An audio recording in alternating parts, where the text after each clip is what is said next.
Crypto Pirates, welcome to your Discourse Syndicate FN Hangout. It's Friday night. The week is over. For those of you working stiffs like myself, it's all over, guys. You got the weekend to chill unless you got to work on Saturday. Man, I hated those Friday nights when you got to work on Saturday. When I was younger, I hated them even more because that means that you had to go out and do your Friday night thing no matter what. So the next day, you were going to pay. So some of you are out there going to pay tomorrow. Some of you got the day off. Good for you. Welcome, everybody. Welcome to your effing hangout. This is where you can come in and hang out with the whole crew. I don't give a fuck who you are. You hate us. You love us. You want to talk to us. You want to learn something. If you're brand new, look, I'm really fucking pissed off at Mr. Back in his little tweet today about, if you're not caught up to Bitcoin yet, fuck you guys. Bitcoin doesn't wait for anybody. It doesn't have to answer to anybody. Catch up or go away, you laggards. Fuck you, buddy. How's that going to bring people into the crypto space? If you're new here and you want to learn about crypto, come on the stream, come join us, and we will show you how we do crypto here over in the Hex community. Because we are open arms to everyone, whether or not you're a Bitcoiner, whether or not you're an Ethereum, whether or not you're a Digibiter or a Dasher or a fucking name it, BNB or whatever. You want to learn about Hex, we will teach you and teach you why it's better than all of that other crap that's out there. And I do mean all of that other crap. I've been asked so many times to stop talking bad about Bitcoin and other projects. I'm not talking bad about them. I'm talking better about Hex because Hex is better. End of story. I'm not going to fucking candy coat it anymore. I'm not going to hide it anymore. Not that we've done that here on this stream ever. You guys it's time to pay the piper and pay Hex its just deserves. And with PulseChain coming, you are going to owe this community even more and these projects even more. If you get involved before everything takes off and starts, then you have a chance to be in the position that some of us OGs have been, where we have been screaming at the rooftop, spitting out fucking spleens for the crypto community to quit getting wrecked, quit listening to fucking multi-billionaires and Bitcoin bag holders who want you to pump their shit so they could dump it on your goddamn heads. We're trying to teach you guys to get away from all that shit. Fuck all that trading bullshit. Those people teaching you how to trade, telling you, oh, you need to have a fucking trading program on your computer and you should be looking at charts all goddamn day and try and steal pennies from each other. Screw that shit. We have a better way of doing it, and we have a better community. We have a better onboarding system. We have a better way of treating people. I am just the people I'm yelling at are the people that have been in control of this space for too goddamn long. You guys are washed up. All of you influencers out there are washed up. Your little Bitcoin convention that you're having right now is just a bunch of fucking, I don't even want to get into it. But anyway, I did get into it. I'm disgusted with the space. I'm disgusted at how they treat people. They want new people to come in and then they act like they're supposed to know how to operate within the crypto space. Do you know how fucking difficult it is for the normal human being to operate in this space? It's extremely difficult. And if you aren't out there helping people, then you're the problem. You guys have made this shit too difficult, over fucking done everything so that you guys can act like you're smart. I see some of you guys getting on their streams like you're so goddamn smart. I don't give a fuck how much maths you fucking know. I don't care. That's not what a guy like me does. I work my ass off my whole life, and I want to invest in something that's going to go somewhere. And I don't need some jackass like you trying to show me maths and show me how fucking this and that and the other is going to work. Just show me, point me in the right direction. Help me help myself. And that's what the Hex community is doing. We're helping people. That's what we're doing. And I'm just tired of these people just trying to fucking down talk everyone. There is nothing worse than people like that. Nothing worse. You don't know me. You don't know who my people are and where they came from. They'll fucking wrap you up and spit you out, boy, with your fucking smart ass mouths. You better knock your shit off, man. You want everybody to come? Then act like it. Quit being a bunch of fucking assholes. Tired of it, man. You guys suck. In my neighborhood, you'd get your ass beat for talking like that. You don't do that shit. Fucking open your arms and help people. Show people what's going on out there. God damn, man. Thank you, Hex community, for not being like that. I don't see any of you out there doing that. I see you open arms to everyone, and that's fucking cool, man. That's the way it should be. People that don't know, you should teach them, not act like you know so much more than them and try and make them look stupid so you look better. There ain't nothing worse than a son of a bitch like that, trying to make other people look bad with their fucking brains, and then that fucking fires me up. Anyway, I'm done with that. It's Friday Night Hangout. I hope I'm getting things started and rocking and rolling for you guys. And we've got some cool shit to talk about now. And Captain went on a little rant because I'm just tired of crypto. I'm tired of you fucking smart guys that know so much more than everybody else but don't want to help nobody. Anyway.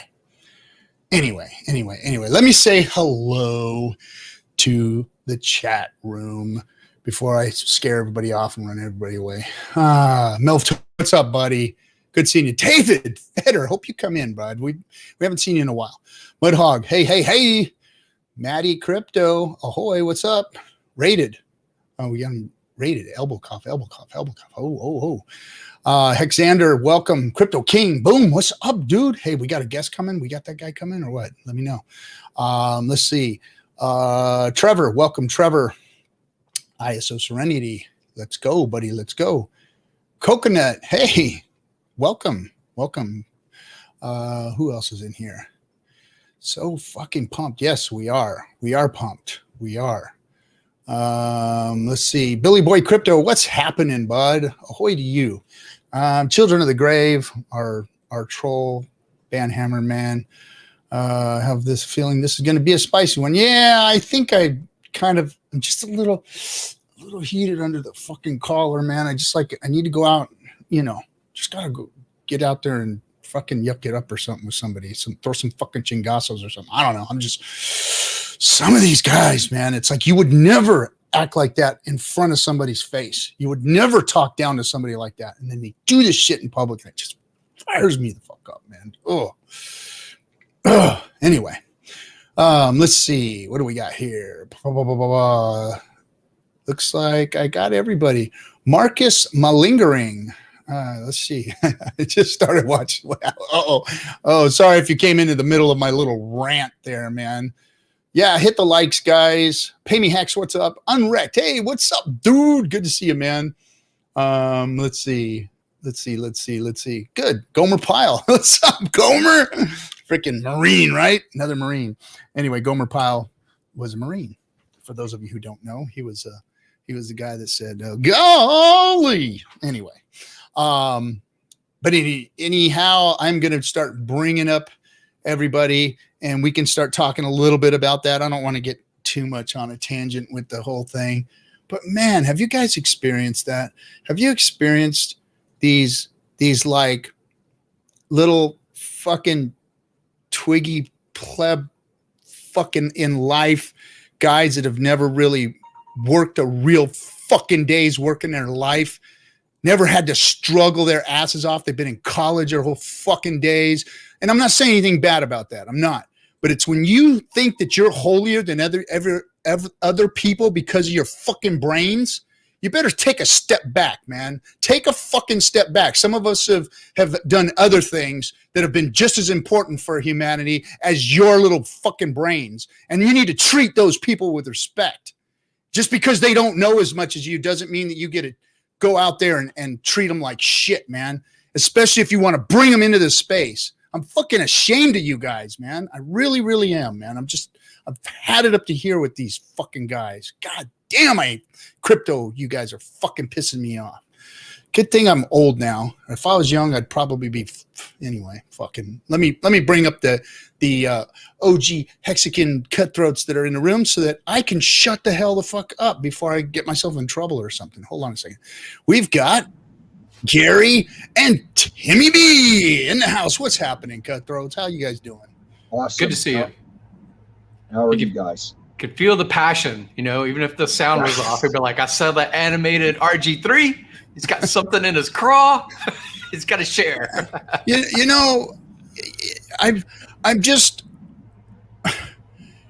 you know, I've respected every human being that I've ever come across, especially if they're valuable to the community, whether it's their brains or their work ethic or their money or their whatever it is that they've put into society, whether it was work or entrepreneurship or whatever. I valued it all the same, because I know a guy that works, you know, 60, 80 hours a week is just as valuable as a guy who sits in front of a computer and crunches numbers, you know, that same amount of time. I hold them equally as valuable. But in this space, for some reason, they think that just because people don't know as much as they do, and they've got the brains, that they can talk shit and talk down to people and tell them, you know, if you don't get it, you don't get it. Catch up later, pleb. And I'm just tired of that attitude. I'm really, really tired of that attitude. And I've just never, I've never let people like that just walk all over me or anybody that I respect. And to see them talking to people like that I respect, because I got people coming into the space right now that have worked all their lives that are just trying to learn it. And when they see shit like that, man, it's like, who the fuck are these guys? What do I got to do? I got to beat somebody's ass to learn something around here? Is that what I got to do? To tie this motherfucker up and put him in my backyard and make him teach me how to do crypto? He's a little punk like that. You know, I just don't get that mentality, man. I don't understand. You got to have respect for people, and they don't, man. It's just driving me nuts. It's the space actually for the many years has been fail army. There's YouTube channels that are dedicated to seeing people hurt themselves, fall down, slip, make a mistake, right? And then make fun of them afterwards. And then monetize that misery, monetize that pain. And in some ways, that's actually a lot of the crypto space, because, hey, you didn't buy my course, therefore you didn't trade right. And when I zigged, you zagged. You lost, haha, you should have done this thing. You weren't listening to me as a channel influencer and lining my pocket so that I could dump on your head, right? Yeah. So the price go up, price go down, volatility has played into the quote unquote influencer realm for a while, right? And it's like, you know, I would be your guide. But isn't it amazing that Hex delivers regardless? It delivers Hex regardless, right? If you're staked in Hex, there's nothing that changes that. That code is what the code is. And the product is amazing, because I remember not that long ago, about a year ago, the callous and cold, I don't want to get too deep into it because I got emotional about it, when Tone Vades was effectively laughing at a kid that saw his Robinhood account make a mistake or whatever it was, and then he committed suicide, right? Yeah.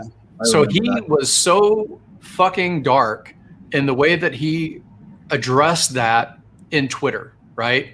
And I was pissed, because to basically point at the misery of someone else and that family was horrible. That was a horrible representation of a lot of the seedy parts of crypto, whether it's the onboarding process, whether it's the, you know, if you're not in my tribe, you're evil mentality. I hate that part about crypto specifically. And I love Hex, and I love the Hex community, because the principles behind them is different. We are actually aligning to be better people in general, even though we're in that crypto space and have come into, you know, leadership like Richard, like yourself, like Hexologist, examples inside of the community, KNTX. I mean, all these people that basically donate their time to a product that, you know, I don't care if you follow me. You guys, you know that mentality that Hex has. It's different.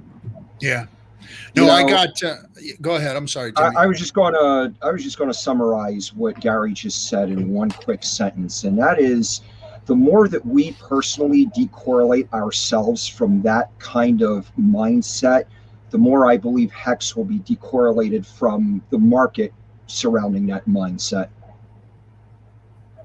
Yeah. And I see that happening just in my own experience and the people that I've onboarded. Everybody I've onboarded has pretty much been a no coiner, and they're still pretty much no coiners except for their hex bag, and they don't care about the rest of the crypto space.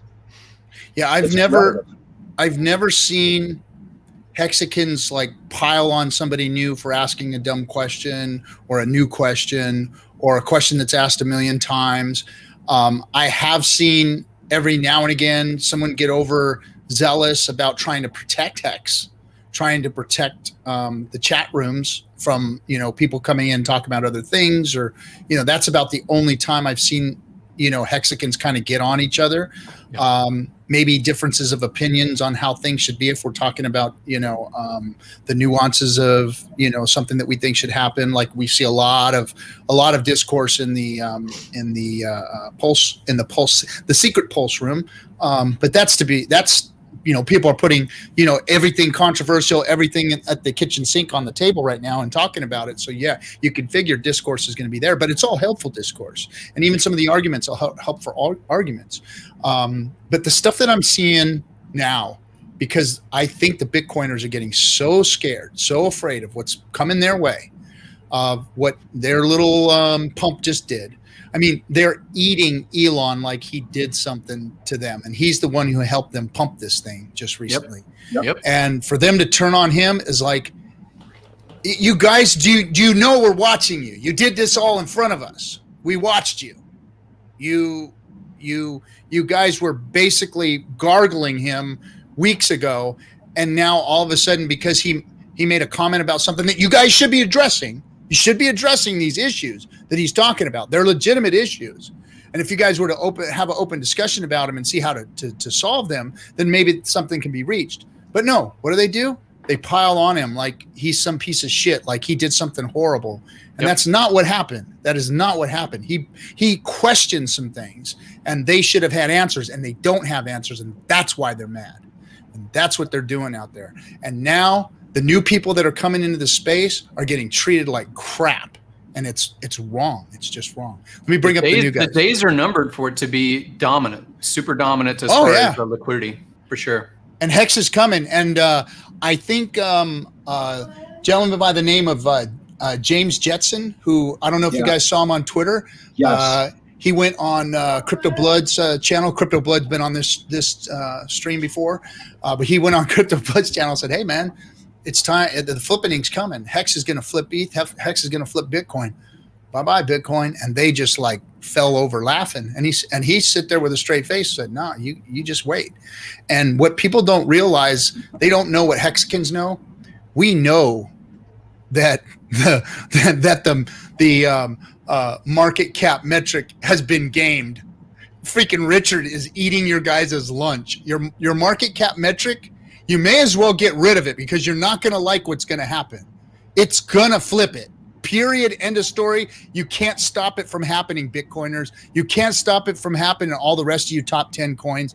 Hex is going to flip your market caps. You can't stop it.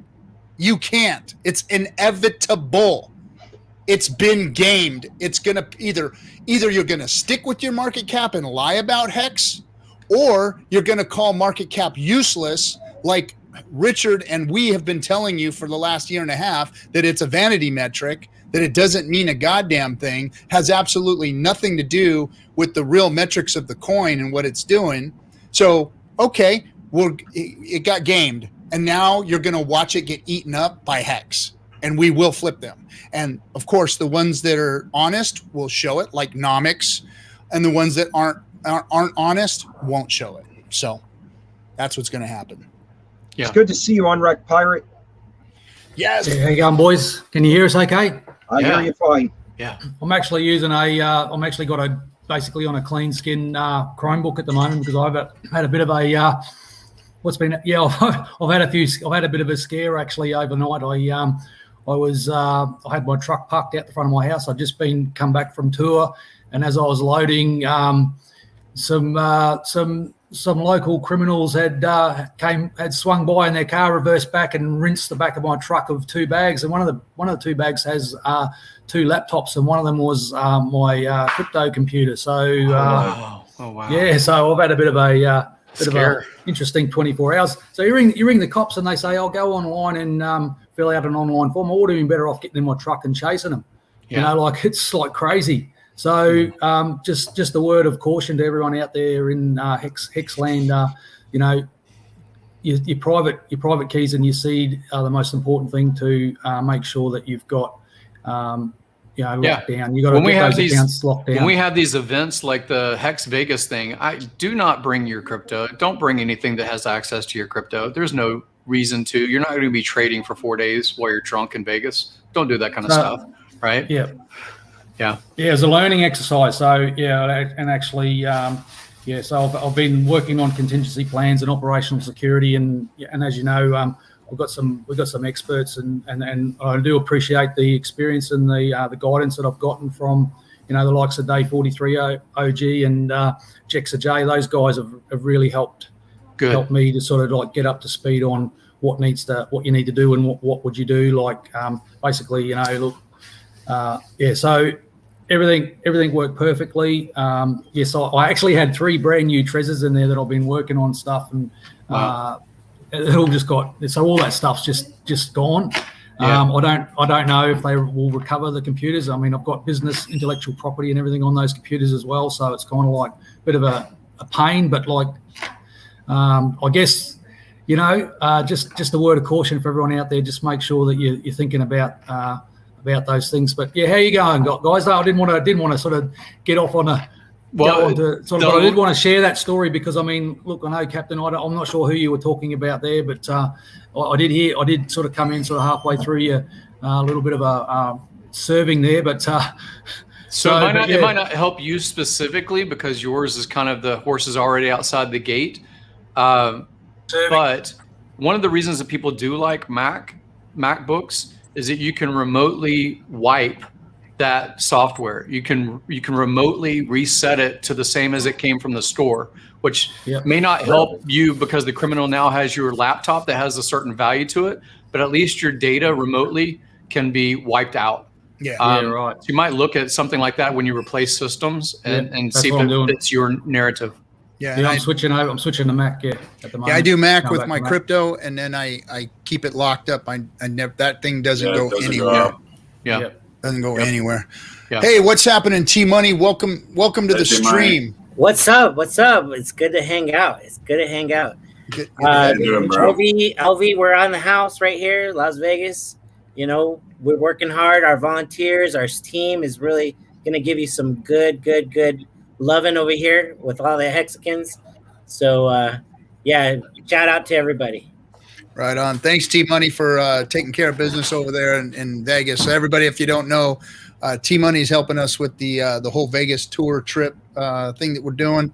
I think me and you might be planning a live stream or something like that. Is that what I heard? Yeah, that'd be great. Yeah. Okay. Cool. And then also, I'm down from some chingazos too, brother.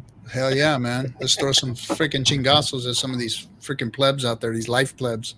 They seem to think that they want to be condescending to hardworking people that are trying to learn about crypto that aren't maybe as smart as some of these galaxy brain motherfuckers, So it's no, you don't treat people like that. Period. You need to fucking share and realize that we're bringing financial energy over here. And those people are bringing financial energy over here. And when you start bringing the masses instead of just the fucking the geeks and the nerds, then, that's when crypto's really going to take off. So better be open armed to those folks and knock this shit off.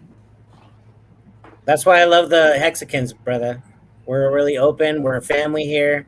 Yeah. I mean, we threw down, they said, hey, we threw down the gauntlet and said, we're doing a meetup in Vegas, dude. And we got this together in like 60 days. Yeah. It's been real fast, man. And then you guys have done a good job, and Maddie's done a phenomenal job.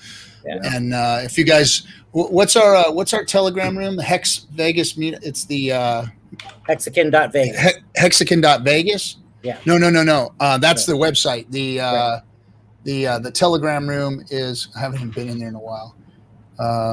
What is it? I'm sure the website has the Telegram room listed on it. Yeah. So Hexican.Vegas and There it is. Hex meetup notifications. So Hex meetup notifications. If you go in there, you can hit Matty Allen app and you can get in there and get yourself all updated on what's going on in Vegas and see what all the activities are going to be. I'm going to be out there with my wife, and we're going to be hanging out with some of you folks and kick it. I know I'm going to go see the car smash thing. That's for sure. I want to go check that out. Yeah. And then, it's a tank, right? Is it a tank running over? Yeah, it's a tank. It's going to smash the cars. With the tank, we're going to smash a car. Actually, we're providing the car. Wow. So, and everything, if you're going to come in a little bit early, you can paint the car, put your shout outs or whatever you want to do, right? Put any names that you want to like. You mean like Bitcoin or Ethereum? I think we got a doll that somebody could send to us that we could put inside that car. The guy we were just talking about recently. I don't know if he wants to smash that, but maybe we can put that doll in there for a ride. Take it for a ride. Since what you were talking about, Gary.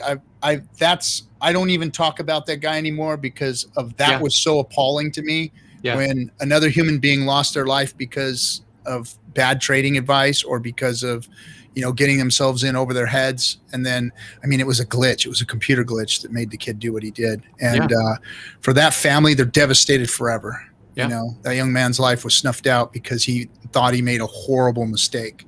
Yeah. One that he should have not been led into. And look, when we're young, we make a lot of fucking mistakes. Kids should have the first right of refusal to go out and make mistakes and not have to give up their lives because of it. And then have some a-hole fucking making fun of it. Fuck you, buddy. Fuck you. That's just, it's that's the last tweet I saw of Tone Bays. From that point on, I think I had in passing said, oh yeah, he's somebody that comments about stuff. But at that moment, which was well over a year ago, I was like, this is a horrible person. I just can't even listen anymore. No, he wrecked himself as far as I'm concerned there. That was just horrible. Agreed. And Captain, I wanted to come in because I heard you talking about the haters and stuff. And I wanted to add that even when Pulse comes out, even if Pulse saves ETH, there's going to be haters. There's going to be people talking shit about Richard. There's going to be people talking shit about Hex, talking, we're trying to copy the brand or whatever from ETH, even if they're getting saved. So we need to be ready because I think it's going to be the same shit all over. Like same thing that we went through at the start of Hex. January all over. I think it's going to be better. I think it's going to be better. I think so. that Pulse is going to get a lot more adoption. I'll go into that in a second. But hey, thanks, Marcus Malingering. Big old dum-dum when it comes to crypto and Hex. The Hex community has been very welcoming. Thanks, folks. Happy to be a part of the ride. We're happy to have you, and whatever we can do to help you, that's what we're here for. And that's more, identity. I'm talking, we've been dealing with the FUD with Hex from the beginning, and I feel like we've kicked that dead horse enough. Now it's gotten to the point where, the FUD doesn't work anymore. It's just, we've all the FUD has been, dismissed. We don't even buy into that shit anymore. Nobody should. But what I'm really upset about right now is the way that people are talking to new people coming into the crypto space and how they all think they're acting holier than thou. They're acting smarter than everybody. They're looking down their noses at everybody. And, it's really, it's not attractive. And that's not the way the Hex community acts. When somebody new comes in, people are giving them Hex, opening up, people have come on my stream just to talk about Hex, to come and, we had a gentleman came and he was from another streaming community and he gave us a stream key for Theta. Said, hey man, I like what you guys are doing. Here's a stream key. And we had a guy that was donating. Hey, what's up, Lewis? We had a guy that was donating to the stream every now and then by the name of Ski Cat, and he was helping all of us out and really helping the production of all of the streams by donating to us. and he donated like over like 1 million hex to this guy, and the guy didn't even have hex. He wasn't a Hexican. But he turned into one. What's up, Marcavelli? So that's what our community is doing, is like giving hex to people, welcoming people with open arms. We've always been here to help. Nobody's asked a dumb question. We've always just that's the way a crypto community should be, man. We're full of a bunch of different diverse people. Not everybody knows how to fucking code. Not everybody knows how to operate a wallet. I've never even operated a hard wallet. I didn't even know exactly how a hard wallet worked until like last week. I understood how a hard wallet really worked. I didn't know that I could actually log into my MetaMask without my keys ever entering my computer. I didn't know that's what that meant. That's important to me. At first I was like, just put a piece of paper, lock it up, and it's good, But now I realize that, hey, man, that's a good way for me to use, whether I lock it up or not. A good way to use your keys is to have them separate from everything, from just on a device that nobody else gets to see them. I like that, and I think it's a good way to go. So we're all learning, and everybody should be open to everybody learning, and not freaking bagging on people for it. It's just fucking ridiculous, man. Yeah. So Captain RG, permission granted to come aboard? Permission granted. Hey, one more quick thing, guys. Fucked up the stream. There's 2 YouTube streams. If you saw one shut off, I think I shut one off, and so come back over to the one stream. It's back to one stream, I think. I'll let Joker was telling me. We've been working with this network thing, trying to get everybody's streams on the platform. So we've had a little bit of technical difficulties here, but I think we're getting it. Man, we're going to bring you a lineup, guys. Discourse Syndicate is going to be a cool channel. We got a website being developed right now, and we are going to have over 16, 17 streamers live streaming on the channel all the time. So you'll be just able to come here and send people here, and they'll get all kinds of different content. It's going to be really, really cool. Plus a lot of cool other stuff coming. You said something earlier about welcoming and openness and how the Hex community basically acts differently. I did want to highlight, don't think that kindness means weakness. Never mistake my kindness for weakness. Right. That's a big fucking mistake. Never mistake my kindness for weakness. Right. It's different. I mean, we're helpful and we lend, out quite a bit. But I did see people that are like, hey, they come into the chat rooms and say, hey, where's that ski cat guy? Because I want some free money. That kind of thing. That doesn't really work. But we are very giving as a community in general, because it's kind of collaborative entrepreneurism. It's kind of like, hey, if I help you, you help me, kind of thing, sort of. So It's different than pirate in a negative tone. Pirate capitalism. It's different.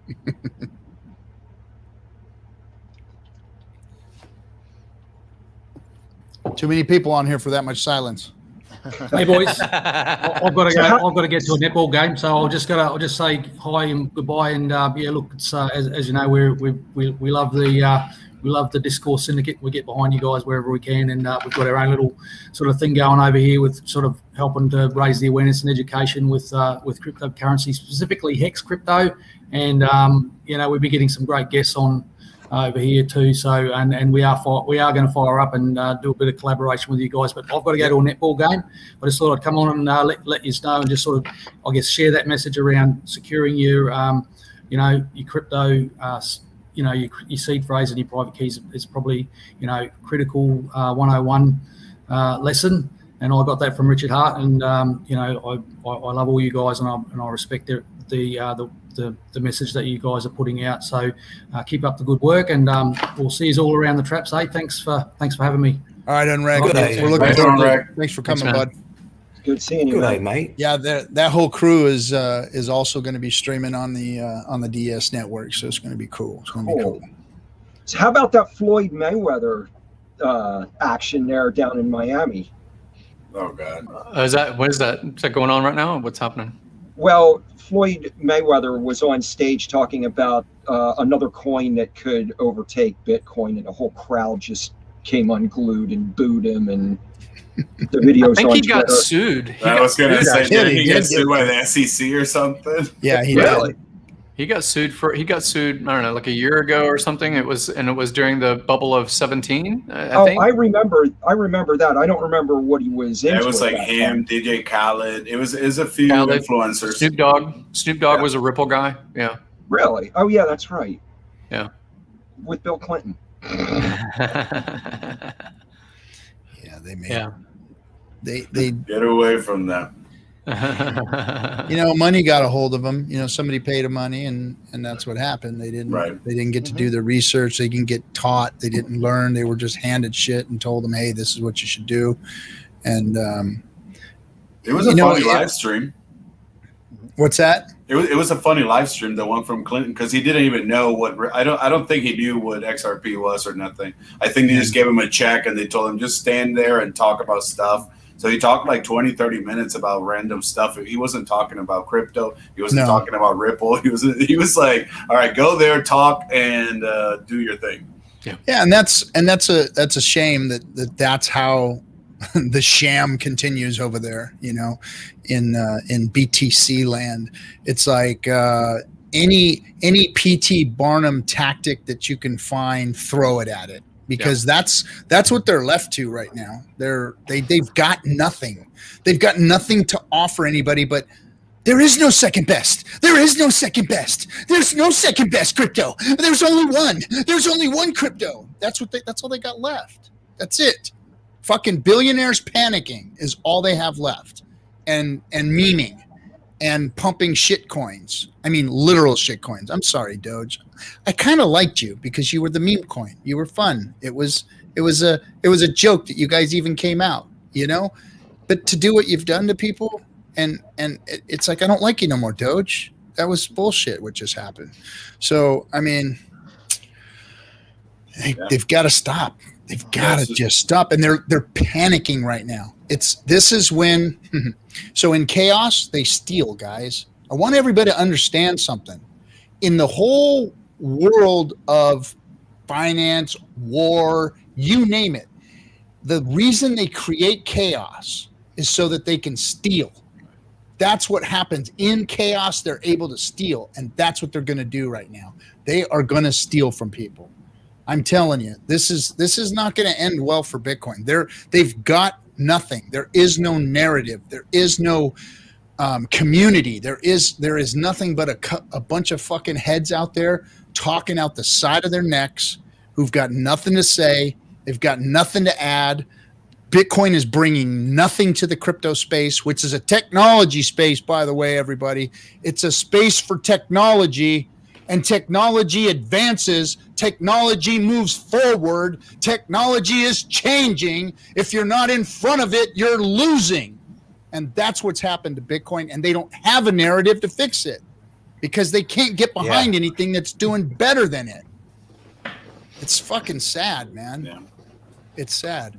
Yeah, when you say they is the maxis. They is the maxis. They is the Bitcoin fucking shills. That's who they are. I hate saying they too, but it's them. It is those people. I don't want to name. I can name them all by name, but you know who they are. They're all the talking heads. They're all out there on a regular basis shilling. Miami. And they're all in Miami. There you go. They're all in Miami. So, hey, look who's here. My buddy Big K. Big K, what's up, dude? What's going on, gentlemen? What's going on? Good to see everybody here. Good to see everybody. How is everyone doing tonight? Good, man. All right. Good to see you. Good. Hey, fantastic rant there, RG. I agree 100%. I mean, I can remember a time when I was at a Bitcoin conference in Miami. Oh, what was it? I think January of 2018. It felt a lot like probably these people in line at this conference feel right now. So, I mean, like, it wasn't. There's a lot of hype, but I think we all know how it all delivered after that conference. I like the paddle. What was that paddle? Was that your Louis Vuitton paddle? Yes, sir. We'd like to see. No. That's LV, baby. Las Vegas. Las Vegas? I thought it was Louis Vuitton. Las Vegas. Okay. It comes with two lovely blue balls here. Please tell me you're hanging out. BK, please tell me you're hanging out in San Juan with that. We got to. Oh yeah. We got to play with for those sure. things when I come to PR, buddy. I want to play Definitely. with those. We'll hit the beach. We'll do a little Procadema at the beach, man. It'll be fantastic. I love it. I'm all about it, man. I thought a man lost your virginity. I gotta get a pair of Louis board shorts made, man. That's a good call. That's a good call. Not gonna lie. Some Louis chanclas and some board shorts. Yeah, it's fantastic. Like I said, it'll be great for the summertime. I'm thinking about renting out there's a paddle court in Vegas. We're thinking of maybe coming out and just taking the paddles out for a little spin during the afternoon one day. You know, why not? Awesome. Well, we're going to be at the Heart Attack Grill, and I don't know if you guys know, but if you do not eat your burger all the way 100%, they actually paddle you. Oh, really? Yeah, they'll spank you. Absolutely, with the paddle. That sounds interesting, though. Yeah, can I not eat it and then eat it after I get paddled? No, my buddy was asking if he could borrow the paddles for a little trip to the strip club, maybe the whorehouse, you know. But I was like, you have to make sure to wrap this backside in a condom or something before you go down on it, man. That's all I'm saying. Okay. Okay. I just wanted to kind of like give you a heads up on Vegas, right? So just so you guys know what we're doing, what's going out there. You definitely can go to Hexicans.Vegas to get the whole itinerary. But we're going to kick it off on Thursday, June 24th at 4 p.m. We're going to be at the Underground Mob Museum. It's down in the bottom, in the basement, at the bar. Vegas, baby. That's right. Vegas, baby. So obviously, every 5 o'clock, we're going to count down to 5 o'clock p.m. because that's when your hex gets turned over, right, on Pacific time. And then we're going to hang out that. It's a great space for the Mob Museum. And then Friday, we're going to hang out at 2 o'clock. Everybody's going to meet up at the Bellagio right in front of the fountains. And that we're going to take a photo op there. We're going to cross the street, and there's the Hex Kitchen and Bar, which is right across the street at the Paris. And that's where we're going to take another photo op, a nice selfie, hang out, and do the countdown right there at 5 o'clock. And then at night, we got already reservations for you guys for the Marquee Nightclub. If you registered there, you got your badge. You actually skipped the line. We got the VIP line for you. If you want to do table services or not, just go to Hexican.Vegas. There's a link for you guys to get the table service, whatever you guys want, right? And pre-buy that stuff. On Saturday, we're going to hit it up. We're going to go to Sin City Smash so we can smash all the haters, right? If you want to bring your pictures of the haters, right, we're going to have that we're going to smash up a room. And then at 2 o'clock, we got Battlefield Vegas. That's when we're going to crush the car. We're going to have the crush the car. You can shoot some guns if you want. We did get discounts for you guys already pre-done. By the way, every single place that we go, it's automatically, we got discounts for you on food and drink. Also, so there at the Vegas, Battlefield Vegas, that's where we're going to do the tank and crush the car. We got a big billboard sign for Hex.com also right there at that place, the facility, so we can post it on our social media. Yeah, dude, we're doing all kinds of stuff. And then that night, after the Battlefield Vegas, we're going to hit up the Nerd. The Nerd is like a nice bar. And just hang out. There's a bowling alley inside, so it's going to be off the hook. And then we're going to have dinner at the Heart Attack Grill. Get it? Heart Attack Grill. So right, that's the Saturday night. That day, most everything is like in Old Vegas, right? Like the downtown, like it's on the Fremont Street. Yes. Yeah, that's on Fremont. That's on the Fremont. Cool. Like on Thursday night, the Mob Museum is right. It's on the backside of. It's on Stewart, but it's parallel to Fremont. So it's the old. So it's post also office. right there. Yeah, it's the old post office, and then made into the Mob Museum.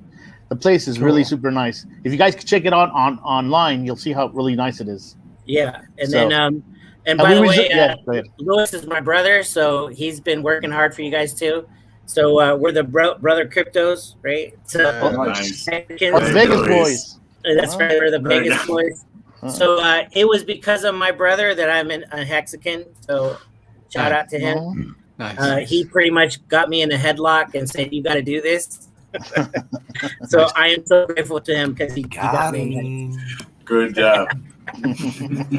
Right, guys. So as far as the coordinating of this stuff, I mean, I'm sure you've highlighted it, but I heard something about, is there a bus or is there something that's going to move us from place to place? Or yeah, just from Battlefield Vegas, we are providing the transportation from Battlefield Vegas to the Nerd, and that's Fremont Street. So the Nerd and it's just walking distance. So yeah, that's the only transportation we're providing. The other venues, yeah, you gotta, we have good Uber or Lyft you can do to get to the venue. Okay. Nice. Okay. Did you talk about the girls of Hex? Oh yeah, we got the gorgeous girls of Hex. So they're gonna come out. They're the Vegas Hexicans. So yeah, we got a pretty good community out here. We got right now signed up about 13 volunteers. They're gonna have their own shirts. They're going to be helping out, onboarding people. There's a scan me on their shirt. So that goes directly to hex.com. Nice. So I don't know if you saw the stream earlier, but I just streamed with Maddie right before this show. The identification cards that he has for going to this event is going to have a QR, and the QR is something you want to hold on to even after the event. Because he can update that for future things like airdrops or whatever he wants to do for future events, discounts on future events, access to potentially consulting and things like that too. But that identification is part of like the admission process for this stuff. And then I also have stuff that I'm going to be doing for people that are interested in something very personalized, very branded, kind of if you're already an influencer, if you're already broadcasting, or if you want to advocate other people that broadcast the content you would share with your people. So yeah, that's why usually I have fundinggym.com on my screen, but right now until the Hex event in Vegas, it's t.me funding gym if you want something tailored. But otherwise, the Maddie card is going to get you into a lot of these events. Beautiful. Nice. Also, we have, if you go to the hexicon.vegas, if you need a hotel room, we still have room reservations at the Bellagio. You can do your room reservations.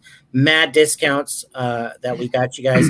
Also, the rooms are facing the fountain. So if you want to go out there, have a good time with your special someone, wink, wink. So yeah, just go ahead and hit up at Maddie at hexicon.vegas. Nice. Thanks, guys. You guys, yes, I'm very excited. Up. We, it was an impromptu thing. We thought, hey, me and Maddie were talking like, hey, let's at least do, we wanted to put a convention together, but it's like, yeah, this year with the vid and all the shit that was going down, and now Pulse coming out, it was just like, man, it's just not the right time to like try and put a real convention together. Let's push that out a year and let's just do a meetup, and you guys made it special. It was just gonna, hey, let's all show up there in Vegas and we'll kind of meet up. Well, you guys have turned it into a real event, so appreciate it. I think it's a better idea overall, RG, anyways, because like I think with the meetup, like, man, and the time. Hey, look who it is! It's Maddie Allen. But like, the timing that it is, and everything too, man. It's just like everybody that's in the Hex community has gone stifled from meeting each other and just saying what's up. So like listening to all of us talk about all the stuff we've already been talking about, like whatever, man. I just want to meet up with everybody, give some fist bumps, and have a good time. Yeah, I like that one. Yeah, so the person to person, like I got to meet RG3 in person, Kurkowski in person. I mean, anybody else in the stream? No one else I met in person, but everybody that's at the Hex event, we will, just have that identity, that kind of, we were the plank owners, right? We were the first people that were part of this Hex Vegas event. I think it's pretty cool. Yeah, I mean, it's been a long year, so it's a cathartic experience in general, just seeing anyone that isn't, your immediate close circle. So yeah. And the amount of opulence that you can create in Vegas, over the next few years with the there you go. That's a word I like. Stake that people are going to put out is going to be, I think it's going to be something to be seen, because I do believe next year's convention is going to be very, very, very, very interesting. Hey, Guapo came on. Hello, Guapo. El Guapo himself. El Guapo. Yeah. Oh shit! I didn't You even got the recognize. plethora of piñatas. It was What funny, is a I was like- plethora? Do you even know what a plethora is? Nice. I was just eating at my favorite Mexican restaurant right before I came on, and I was eating with my mom, and I was like, "Abuelita, ándale, let's go!" I got a stream to be on. How are you guys all doing? Pretty good. Awesome, man. We're good, man. Super excited about Vegas, baby. Very Yes. excited for Vegas. These guys have brought it down a notch. I got all heated up before the show started, and now That's it's unusual. He usually is the soft-spoken type. yeah. I'm usually soft That doesn't spoken. sound like you at all, Captain. No, not me. So rare. Yeah, I'm just very excited. Should be a good time. Yeah. So I want to hear what's the future for Discourse Syndicate. What do you guys really want to see? Yeah. Well, What do you want to build, or what should we see in the future? well, the vision is a network of Hex streamers, a place where everybody, we built the FN Hangout so everybody can come on like this and put 9 streamers on. Anybody who wants to come, if you want to come and oppose us, oppose Hex, talk shit about it, whatever, you are always welcome to come on. Nobody really has. We've brought guests on. So it was always a place to kind of showcase the community and showcase the people that I exactly was talking about in the beginning of the stream, because Hexicans are different. They've been different from the beginning. Richard has kind of directed the consensus of the group and how it acts and the character of the group, and it's grown from there. Because I know people see Richard from the surface like he's the shit talking, he'll slap you in the mouth if you say something stupid kind of guy. But really what he's trying to say is, no, shut up and listen. I'm trying to teach you something here. Don't talk over me when you're about to learn something. And it's straight talk really versus, fuck you dumb pleb. But he's slapping the maxis in the mouth. But anyway, I digress. So I made this stream to bring the community's character out so that everybody can see who we are. Because when I went into the chat room for the first time, I mean, these chat rooms are all pretty intimidating places the first time you show up and you start trying to ask questions and stuff, because in a lot of crypto chat rooms, you just get run off. People, just start talking shit to you. You start getting hammered.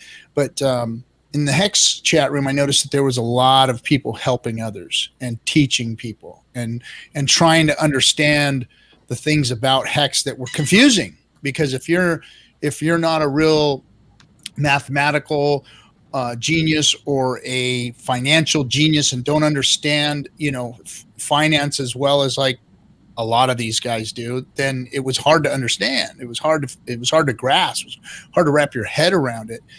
And they tried everything they could to help. And so I showcased everybody on here to do that. Well, because of that, we have a lot of streamers now. We have a lot of streamers in the Hex community that just kind of spun off from it, did their own things. I always said from the beginning, there's going to be better streamers than us. There's going to be smarter streamers than us. There's going to be more talented streamers than us. We just want to make sure that we give them a place to showcase that. So we just took it to one more step with Discourse Syndicate, is like, well, hey, let's give everybody equal playing field as far as viewership goes. Let's turn this into a network and let's just constantly stream here. So the guys that have a couple hundred subs can now have thousands of subs looking at them, and the guys that have thousands of subs and the ability to make millions of subs, come join the network so that you can help us raise the bar. Like for instance, Nicole, Nerd Girl's show, Building Bridges, she's killing it. She's taken on the maxis and she's doing it in such a fucking good way, a way that I couldn't do it in. And she's really brought her talent to the front. and she's running a game on the crypto maxis, on the Bitcoin maxis right now. I'm impressed, man. She walks them down a path and then gets it right in the side, man. It's so good. She sticks it right in their neck, man. Like, bitch. Oh yeah, and she lets them lay it right out there for her to see, and then she's like, oh, but and then does it like, what about this? You know? Yeah. And then holding back her Snickers. You can tell her Snickers are in there. Oh yeah, she knew. She holds them back. So you know, she's definitely like you said, man. She's being able to showcase her talents. It's good. It's good to see. She's a gem. So since she started really, hitting the crypto community, because she's in a lot of circles. She runs in a lot of circles, and these people trust her and let her in, and they believe in her, and they value her opinion. So she gets in through a lot of doors that some guy like me wouldn't. Like, who the fuck that guy, man? That guy's freaking nothing. I ain't gonna talk to that asshole. But they'll let her in and they'll talk to her, and then she does it the right way, and she talks to them like, hey, you guys really need to listen here, and what you guys have done is wrong, and do you have an answer for yourself? Answer. And they don't. And that's the beautiful thing, is she's able to do that in a good way. So the viewership has gone up. I mean, just since her and Joker, for instance, Joker, me and him are really tight. He's a good friend of mine. We talk, just about on a daily basis. What a talented human being he is. And he's very, very smart. And he didn't learn the intricacies of Hex and crypto as much as he'd like to. He's been busy with his streaming and work and family and all that kind of stuff. And now he's like, the guy is dialed into learning about Hex. And when you get a talent like that, who's just like, he's sharp, he's quick, and he's entertaining, and he is blowing up the viewership too. People love him. And the smarter and smarter he gets about Hex, the bigger and bigger his influence is going to become over the whole crypto community, because he is entertaining. He is fun to watch, and he's got a lot of good stuff to say. So formidable. I don't see anything out there like what the network is bringing. I don't see anything out there like the Hexican community. So putting them all in one place so that they can benefit one another is what Discourse Syndicate wants to do. And, I want everybody to understand, and I'm not just saying this to say this. This isn't about me and trying to make money or doing anything like that. This is for Hex, man. This is for Richard and his product, and, how we can continue to take it to people and help, because I believe that we're actually helping people by bringing Hex to them. We're actually helping people by teaching them about what it is and what crypto isn't, and what it tried to be, and what it's done to people, and what it isn't. And we, the Hex community, know how to do that. So why not put all the eyes in one place where they can constantly get different viewpoints of that? Like Crypto Coffee and Cabana, and, the Hex Asians and Unrex crew over there in Australia. I mean, all these people are coming. Even Hexo's going to do a stream on the network. So Hexo's going to be doing a stream on Fridays. It's going to be like, he's coming up with his own deal. He's going to do his own special little thing on Friday afternoons. And for those of you who don't know, Hexologist started this with me, and it was me and him. I went to him and said, hey man, I want to make a community stream. I need your help. And he helped me 100% of the way, gave me a whole channel, everything. I mean, all this was given to me by Hexologist, and he and I have become really, really, we've become brothers. I mean, we're tight. So he's going to be streaming with us. Gosh, there's just, Coffee's doing streams.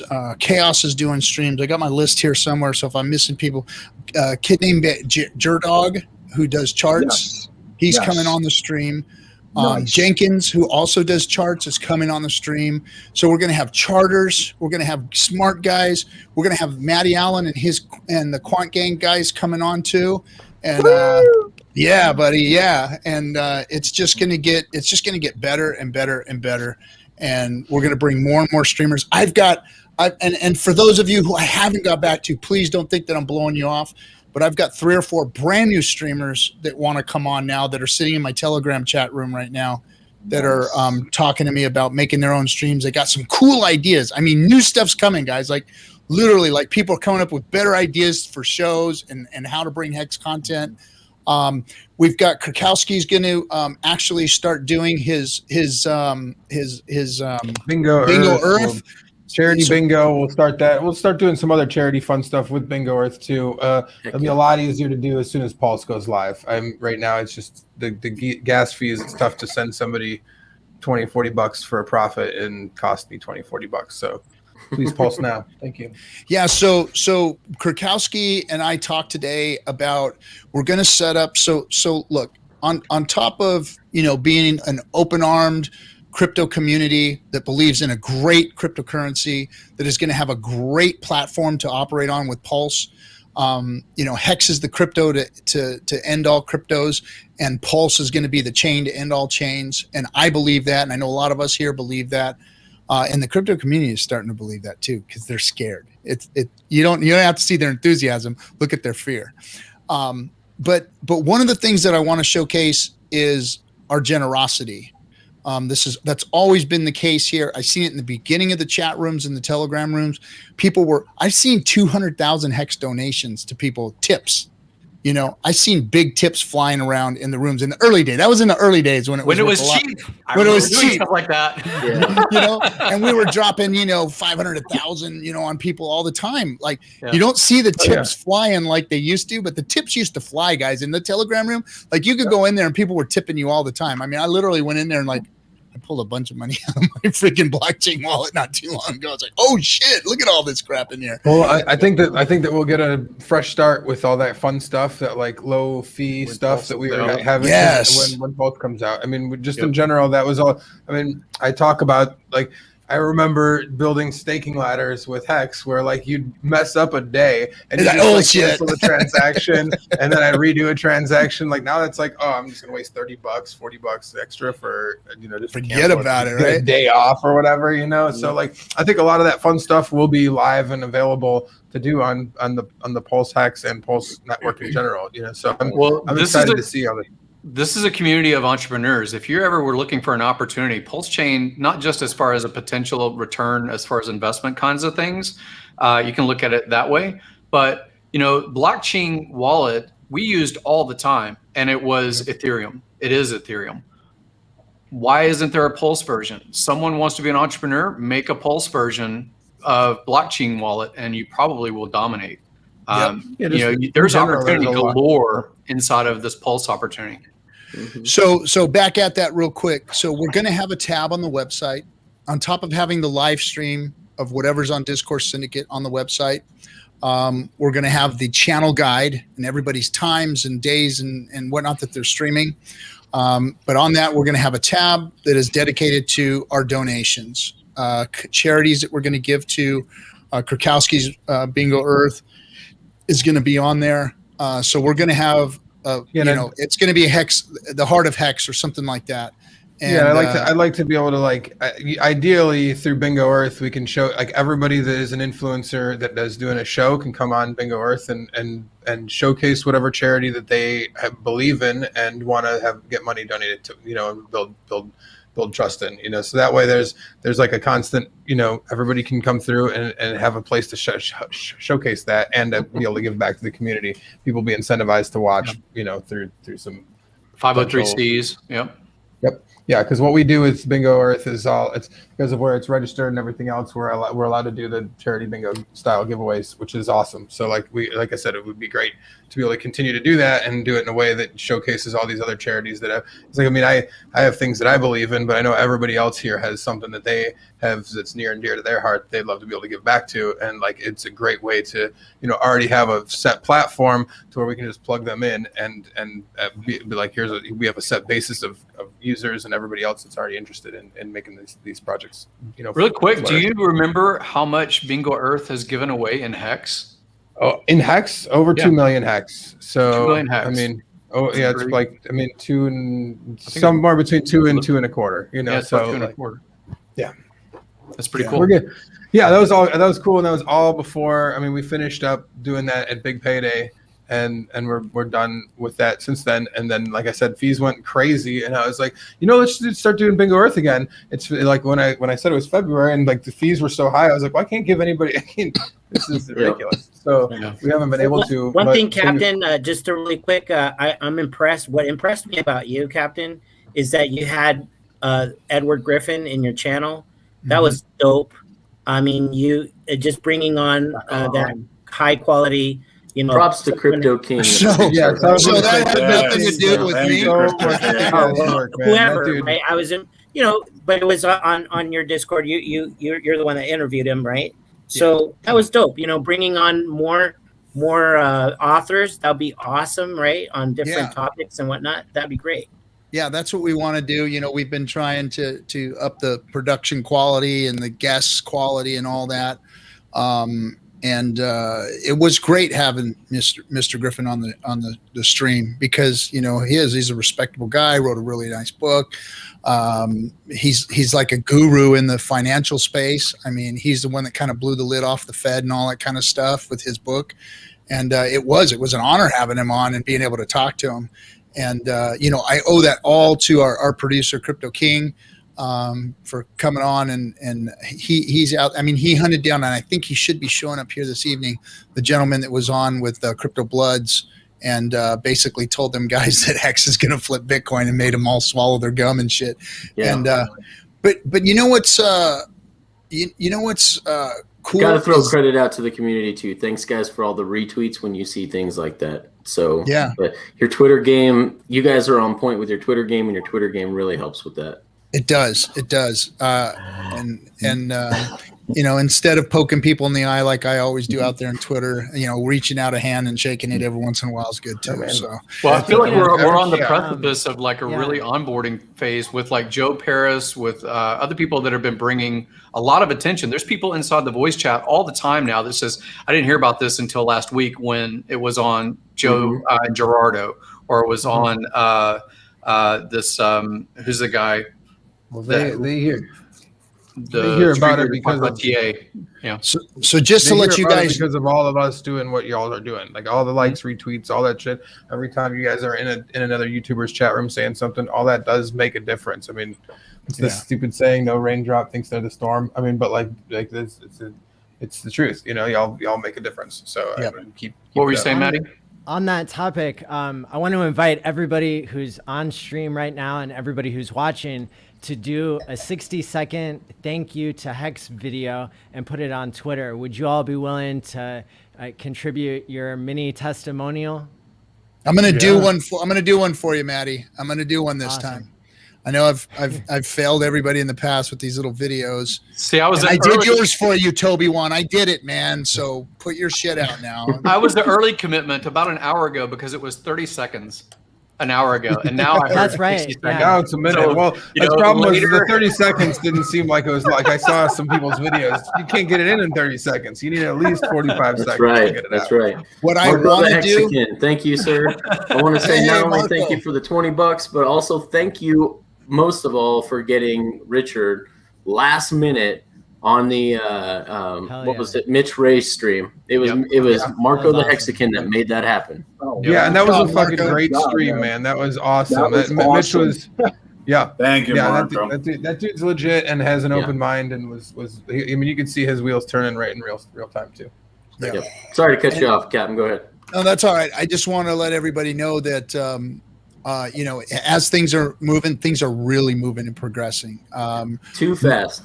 Nicole, too fast. Like I can't get this guy here next to me to freaking get anything done because he's slacking, and I just keep piling work on top of his head and screwing shit up. And we double stream tonight, by the way. I see the double stream and Theta's not working. So So I see. Yeah, I'm in the back channel right now fixing all your algo tags, which there were none, and the monetization, which there was none.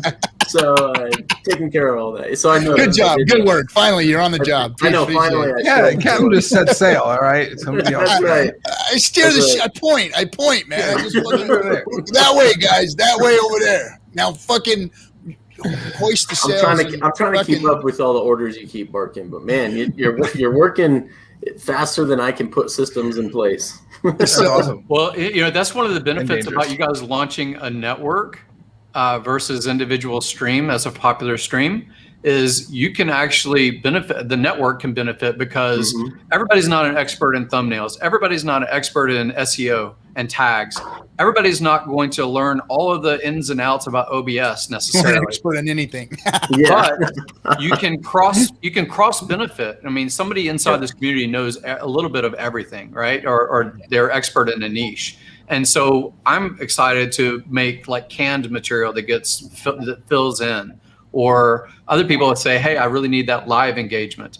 So a network actually makes a lot of sense. And your plans for like how you can have backup channels, who gets shut down, who gets enabled on YouTube and all this other kind of stuff in a community, it's easier to port that over to, an existing channel or whatever. So we are actually stronger as a band than we are as individuals. Agreed. And we wanted one singular place for eyes to, if you had questions or you wanted to know the personalities of Hex in the community, we wanted one single place where you could find all of it. Yeah, we're not and if saying I don't we're like the only that guy, but I like this gal, or I don't like this one, but I like that one, you could weed that out yourself. You don't have to watch the same thing on the same channel. It's everything's here on one channel, but you can weed out the shows yourself. Yeah, and hopefully with the bios and stuff, people can weed it out without watching like 6 hours of me doing dumb shit, on Cabana's channel, and be like, all right, well, we all benefit. To watch the charts, we all benefit. So the website is going to have that. Yeah, the website is going to have bios for everybody. So each channel is going to have its own bio, have its own material, have its own links, all that stuff on there. So you'll be able to see your favorite streamer and look at their bio on the page. And then we're going to have a bunch of other stuff on the page too to help Hexicans out. Our buddy Cy from Hex Toys is going to bring his store over, and we're going to put it on the website too. So everybody, better and better. If you haven't seen Cy stuff, guys, go. Guys, he just did action figures. Richard Hart action figure, and so you buy the NFT. I think they're like right around 170, 180, 109, maybe $200, somewhere around there. Expensive, but imagine there's only going to be a handful of these things made. Imagine having a Richard Hart freaking toy. When Hex is $10. I mean, that's like OG right there. Raj, are you an Indian? I know you're Indian. Are you an Indian scammer? Because he's offering to help set up our merch store. I give you best rate. I give you best rate. Yeah. Sorry, just had to troll you back for all the times you troll us. A lot of people don't know Cy's support from the background. I mean, obviously with his Hex Toys channel, you might have seen some of his apps and things like that. But that guy's been a one-man show. I mean, he's had other people that have contributed some energy to the marketing and things like that. But, Hexologist became 5,000 follower on Twitter because of Cy, because of promotions that you guys don't necessarily know about that he did. And inside the voice chat, like even just like maybe like a month ago or whatever, this guy, Cy, has given so much to the community. You guys just don't even know. He really is a good guy. No, and he, the guy came to me months ago and just poured out this heartfelt video about how he felt about what I've done for the community and for him, and it was just the guy is just, he's golden, man. He's golden, and he's putting out good products. And the other thing is he's onboarded more people to Staker app than anyone else, he's killed it. He's killed it. He's like the number one. He had the number one referral link. Yep. And so when it comes to onboarding, his platform is just freaking hands down dynamite, man. He is killing it out there. So if you haven't been to Hex Toys, go to hextoys.com, check out his site. There are like limited number of Richard Hart dolls. You can get a unicorn action figure, you can get a Richard Hart action figure, and you can get the Hex Space Space Ranger NFT, and then all those are going to be turned in for the toys. He told me the toys are actually being made right now, so they're being made. So I got to share something. Oh, I'm sorry. I got to share something. The captain. Yeah. I got to share something about Cy. Cy, like you just said, He did get the most, or he has had the most as far as onboarding, his own Telegram channel, well over 20,000 people or something like that.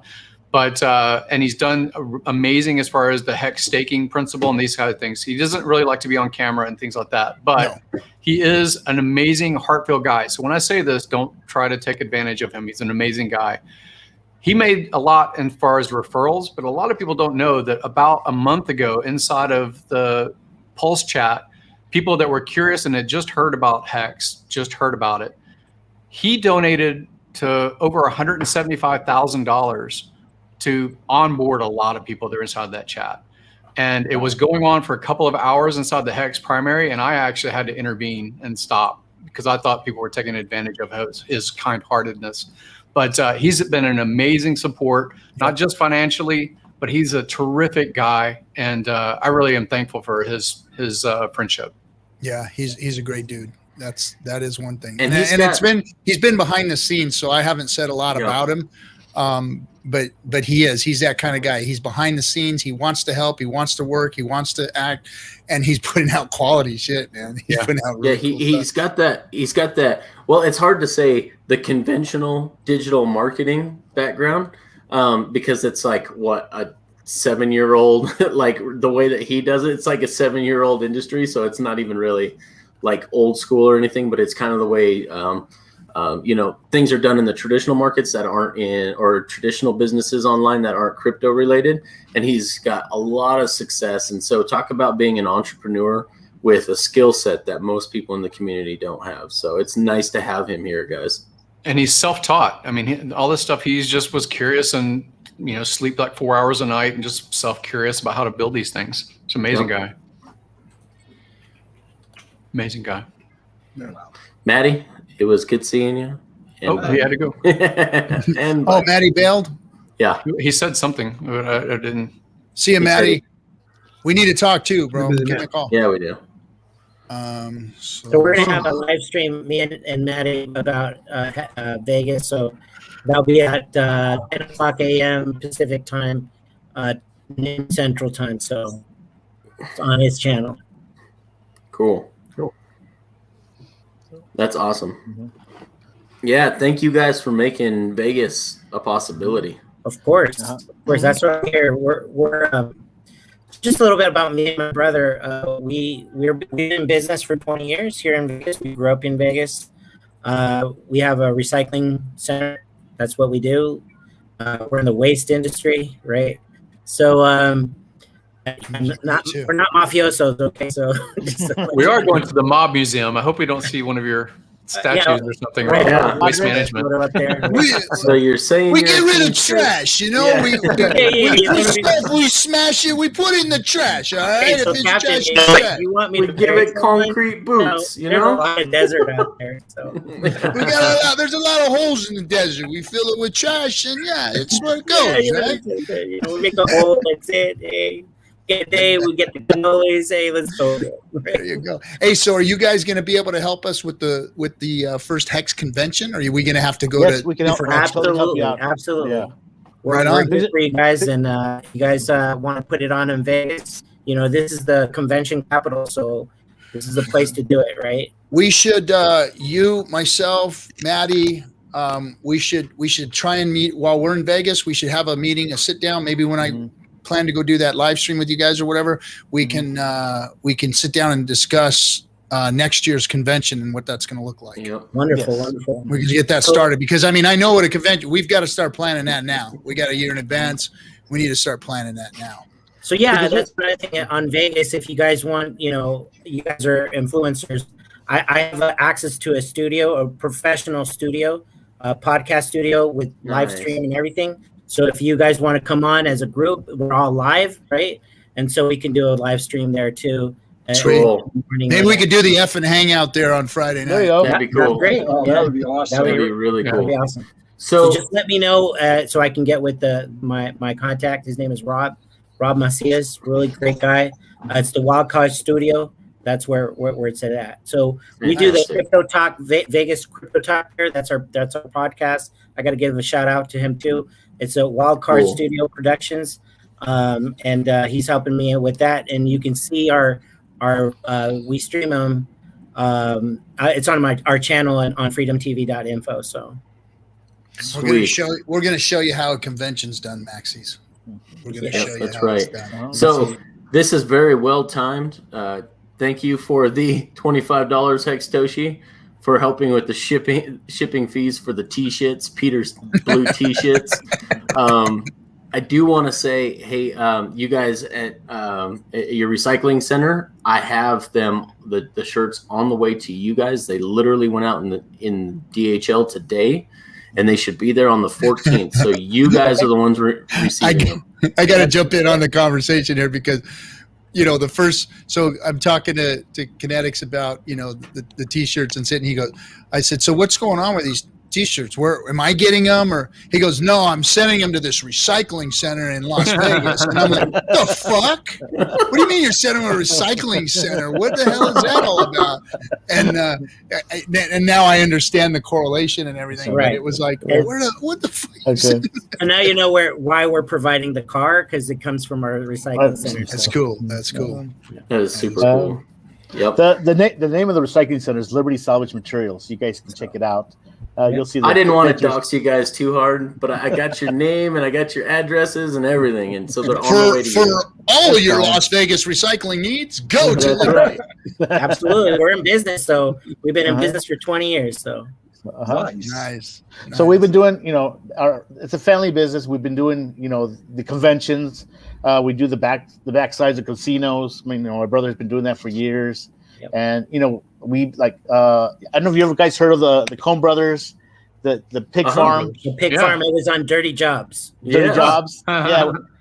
We work hand in hand with those guys. So I remember the recycling show with Micro when he went to That's right. Yeah, I saw that show. Yeah. Pretty cool. So for years we've been doing that, and ever since the COVID thing, and the recycling center has been changing constantly because it's a commodity market, and with the wars in China and all this what's going on, it just getting worse and worse. It's worse, and it's like it's just changing. What I'm trying to say, It's changing. It's just changing. One of my best friends owns a recycling center in Colorado, and next door neighbor too. The last year has not been a great business to be in. But scrap is up. Scrap is up. Scrap is up a lot. It's up a lot right now. So, which is you guys, because you guys are what drive our economy. People don't realize that. Yeah. So one thing that hurt us a lot was the tariff war with China. When we were exporting all the metals, it was off the hook. So I mean, and one of the things that I'm so grateful about Hex is that we found this other niche, and we're so totally stoked, totally excited. We understood it pretty fast because I mean the T-shares and different mechanisms. I mean, it took us a little bit to understand it, but after a while, we're like, oh, I get it now. It's like the big light came out, you know what I mean? It's like, and so we're really onboarding a lot of people, our customers, even our, I mean, dude, how cool. I picked up some, our shirts from our vendor, our shirt vendor. We have for the volunteers, and onboard them right there and then right there. So new Hexican. What I really like about this the Hexican thing and Hex is it gives it an opportunity because a lot of the materials I get it from they're scrappers, and that's what they do for a living, and they go out on the streets with their little trucks, and RG probably sees them all the time on the streets, and they're pickers. But now I'm been telling my customers about Hex, and they have no idea anything about crypto, but now these guys, these little guys, now they have the opportunity to hedge their money into Hex, so they don't, they had no ways to go against the inflation of the dollar and to actually save some money. And then the little guy, the little guy. Now they got power. You know what I mean? As a little guy, to financial power, right? So now that we're doing the ladders with them, and they're understanding, also like creating a little bit of a passive income for them. And it's a way for them to, for a little bit more income. That $500, seriously, $500 goes a long way for a little guy.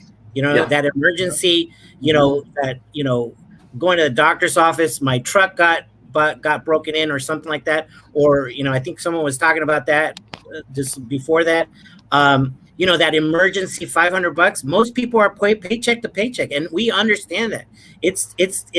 We're on a passion roll here to get the little guy get onto the next step, to like, you know, have that power in their hands with their phone, ready to go, you know, not bowing down to the man, not bowing down to the banks, not bowing down to the government, you know, and these big, you know, institutions that don't give a crap about the little guy, right? No.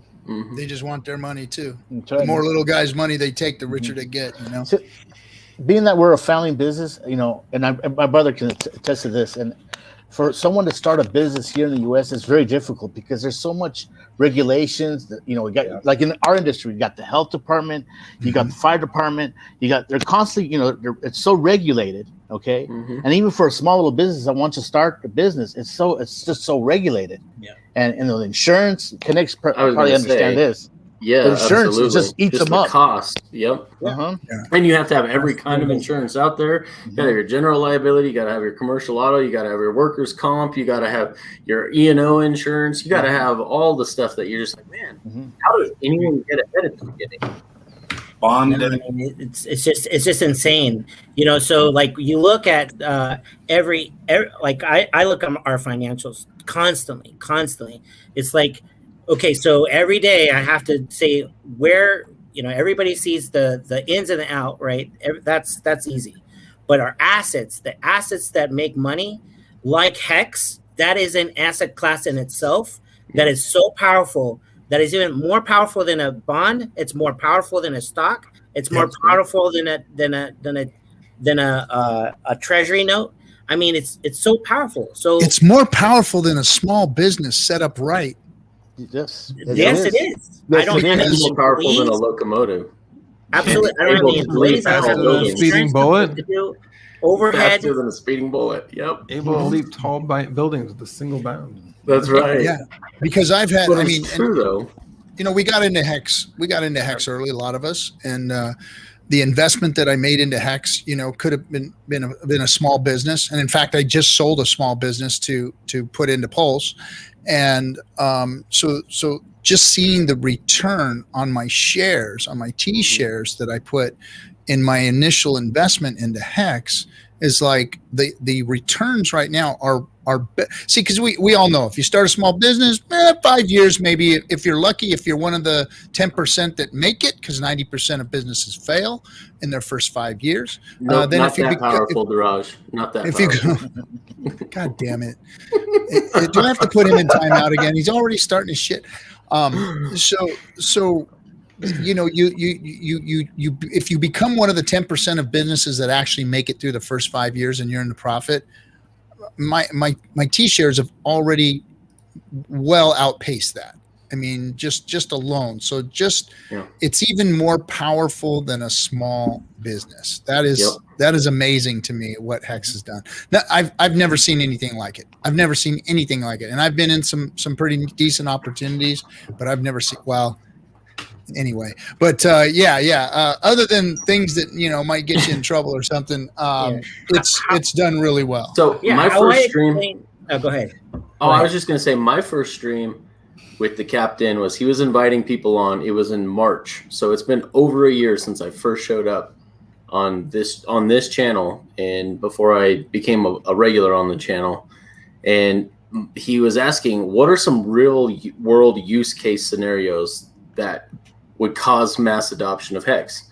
And so I called in. I said, RG3, longtime listener, first time caller.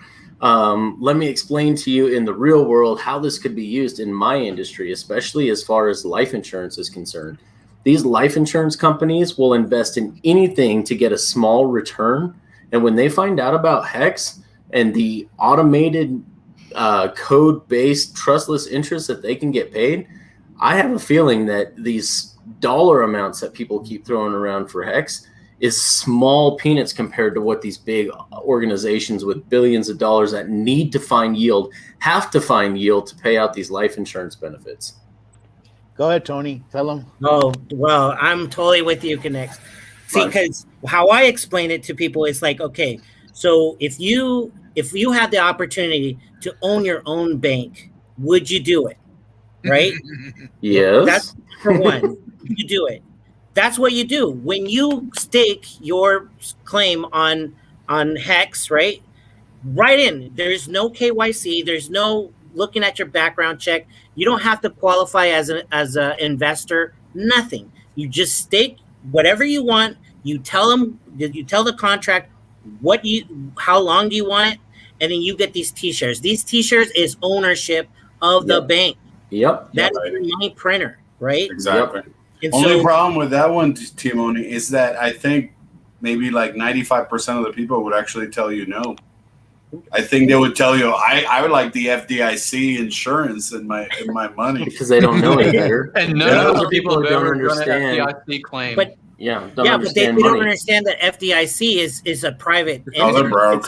They're broke. But If they were to pay out, that has been hammered into don't have the people's money. heads for generation after generation after generation. That FDIC is the way you protect yourself. That's who's protecting you. You know, that's what's scary. been hammered into these people for And generations. a lot of people don't know that they have trillions of dollars, quote unquote, insured. They don't have billions. They only have billions to pay it. So if more than a certain amount of banks were to go down, they wouldn't even have enough money to pay it. They had to call the Fed and tell them print me more money. Well, Yeah. the trick That's is exactly what happened in 2008. Exactly. FDIC did not have to cover. That's what happened with AIG. And so, they gave like $84 and what billion. you don't know is that most people don't know is that if you have more than $100,000 in your bank account, it's only $100,000 is insured. The rest, if you have $100,001, that $1 is not covered. So the trick of it actually is, just like Greenspan said, the dollar can never go broke because they can always print more. And it's the same thing. So the agency that is effectively an insurance policy of the FDIC can pay in cataclysm, in zombie land, right? And say, oh, we owed you 100,000 and we can pay, because it basically devalues the dollar itself.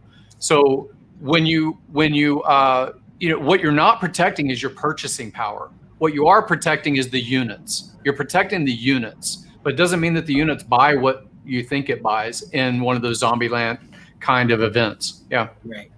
And so, like, it's like, imagine one day, you call it Uber and it's $1 million, right? Exactly. To get an Uber. It's because it's inflation. It's like, when is it going to, according to the Fed, they said inflation is good. Mm-hmm. That's what their whole premise is. They want inflation. They want to bankrupt you, which is it's a hidden tax, actually. Yes, absolutely. They just don't want deflation because debases they your can't purchasing pay. power. Yeah. It They can't debases pay your it. purchasing power. So if every year, if you're not making 3% more every single year, at least you're, I've heard my parents say this all the time. We're working harder every single year, and we're not. It's like I have less money to this year. Mm-hmm. And the reason why is because, prices went up, gas went up, food went up, milk went up, bread went up. Of course, you got to pay more dollars for that power, right? Yeah, that's the And Fisher money effect. is power. Yeah, if you're making less than you're gaining, then you're losing to the Fisher effect. Yes, sir. Right. And so if you're a W-2 employee, when you have to go with a handout and it's like, can I get my little, commission or whatever, my little piece of cheese. My cheese. Sorry. Exactly.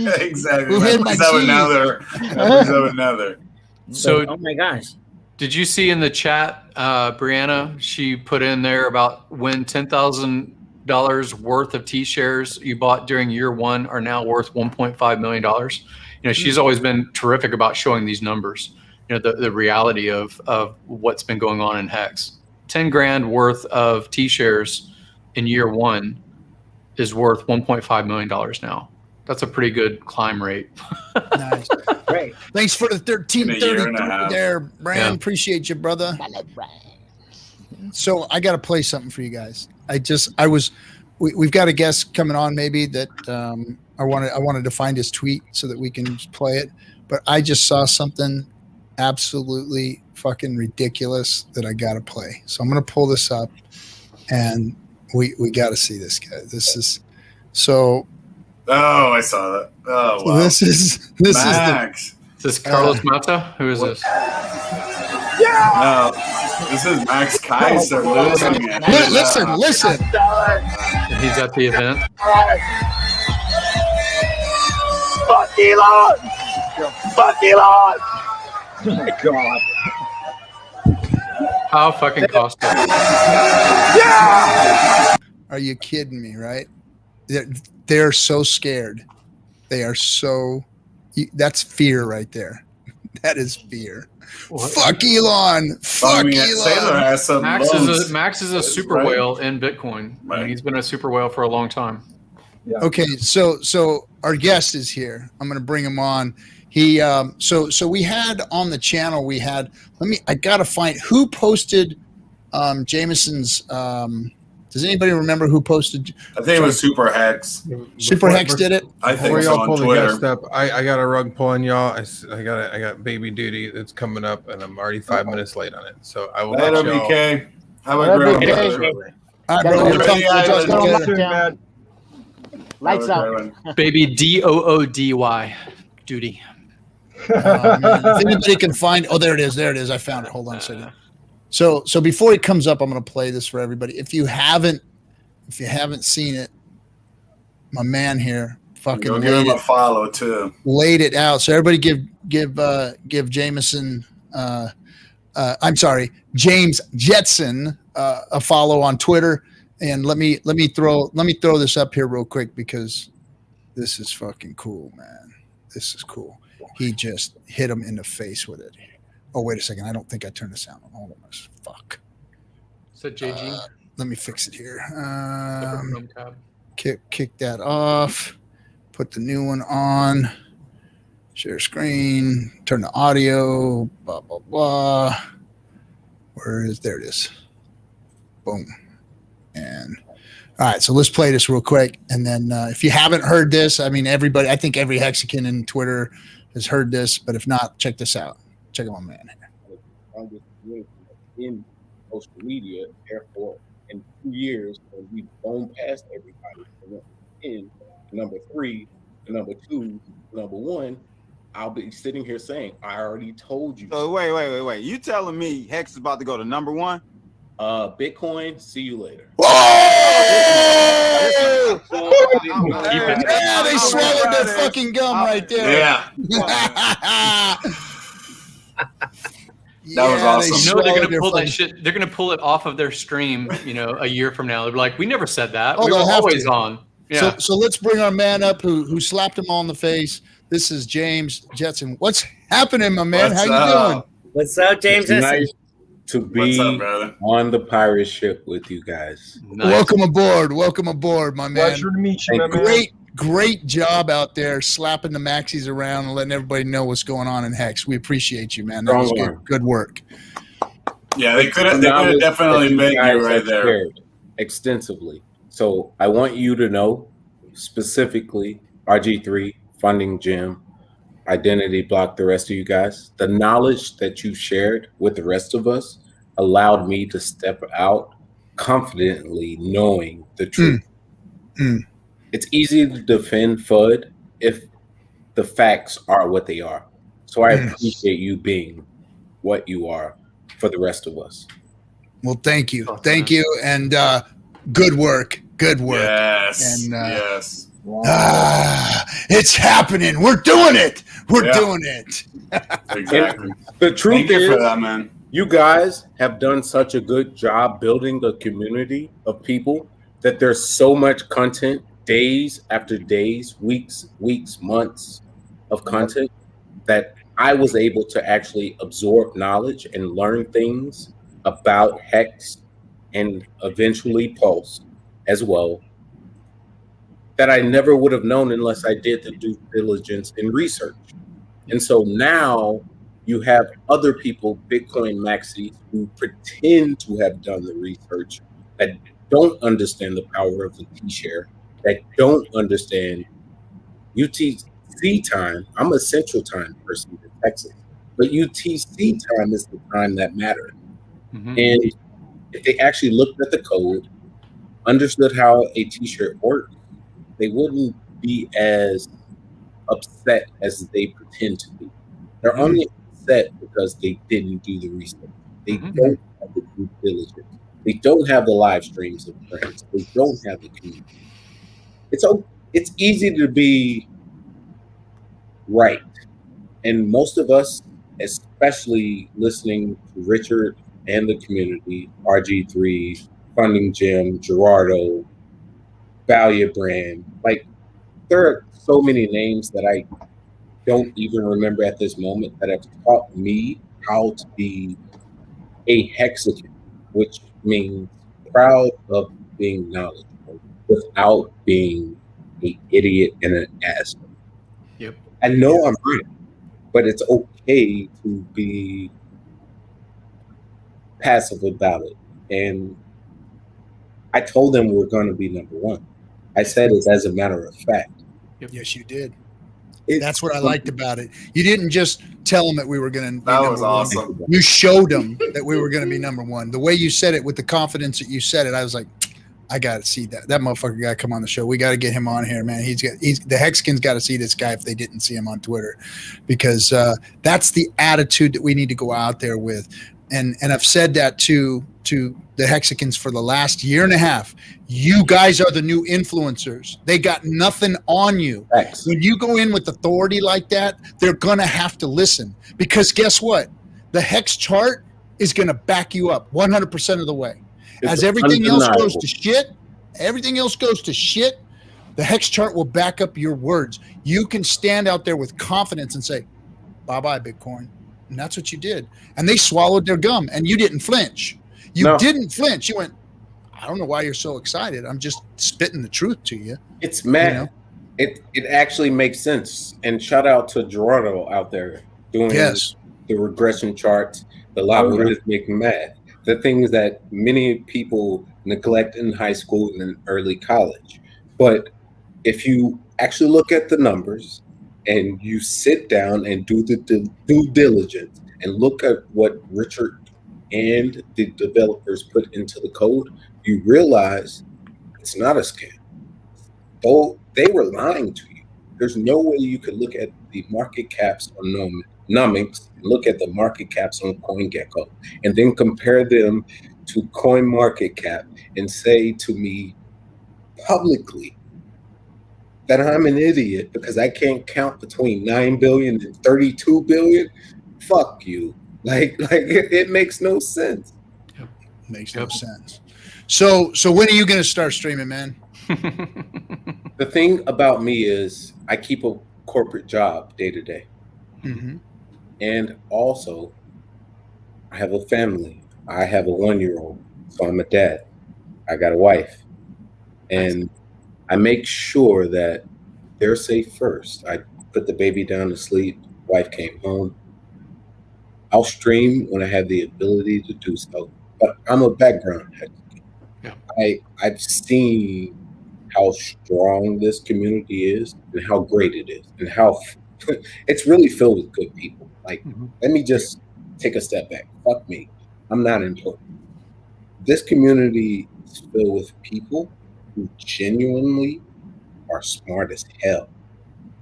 I've been to the best schools. I've been around the smartest people. This community is filled with the best. Not only hearts, not only their interests, not only their brains, but there are genuinely good people here. And so when I say I like benevolence, I was raised in the church in the South, in Texas. I Bible belt, so I get actual benevolence. Y'all are doing a hell of a job, especially if you're pulling a person like me in genuinely. That's not something I'm saying lighthearted. What I mean by that is RG3, Funding Jim, the rest of you guys, you're doing good work, man. And the purpose behind Richard and the message, they said it was all price. Let them believe it. Let them look at the chart and understand it's undeniable.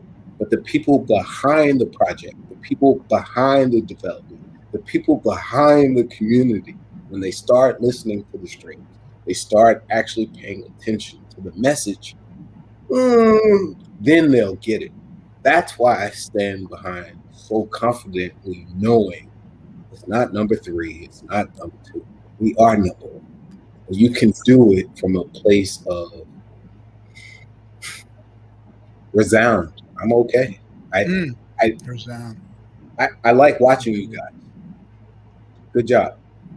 Thank you. Well, thank you. And, Great to have you, man. If we had anything to do with breeding you out here into the Hex community, then we're proud. We're proud to have you. We're proud to see you out there with confidence. If we're the ones that helped you to learn, then it is doing what it's supposed to be doing. The community is doing what it's supposed to be doing. And to hear you speak with those words is like, that's what we were striving for. We wanted to hear this. We wanted to hear Hexicans coming back later and saying, it was you guys and the community that gave me the strength to come out there and say the things to these people that we're saying, and with the confidence that we're saying it in. That's what this was for, and it's worked. And it's a proud moment for me, to be honest. I really do appreciate what you guys are doing out there now. RG3, I like the notifications. I appreciate you actually streaming as diligently as you do, because there are people, I'm a Texas guy. There are people out here who have 1-year-old kids that would like to learn about how to be a better real estate investor. Thank you, Funding Jim. Like there are people out here that want to know how to be a better person. Thank you, Maddie. I got my mental health in shape. You know, I read Sci-Fi. You know, a lot of people don't understand that there are opportunities for us outside of Facebook streams, outside of the everyday things that we believe. We got into crypto because we are the guys that believe in principles and values. Like, the underlying fact is we got principles and values, all of us, and that's why we're here. The price, the evaluation, you know, the appreciation, it comes with the territory.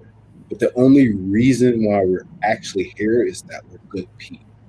And you wouldn't find Hex unless you were good people, because it's true what you guys have been saying.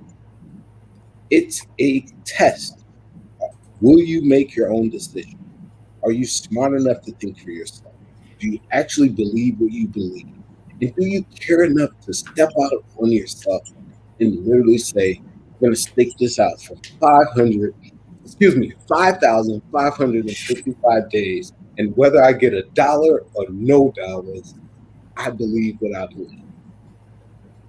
I don't have an expectation of getting rich. I was rich before I got into it. Nice. It's knowledge. I'm a philosopher by training. I have a bachelor's degree from the #1 college in America. I was smart before I learned about it, but I wasn't smart enough to get into Hex Day 1. So you have to be willing to understand that humility is the ability to accept what you did not know and understand that other people know things that you don't.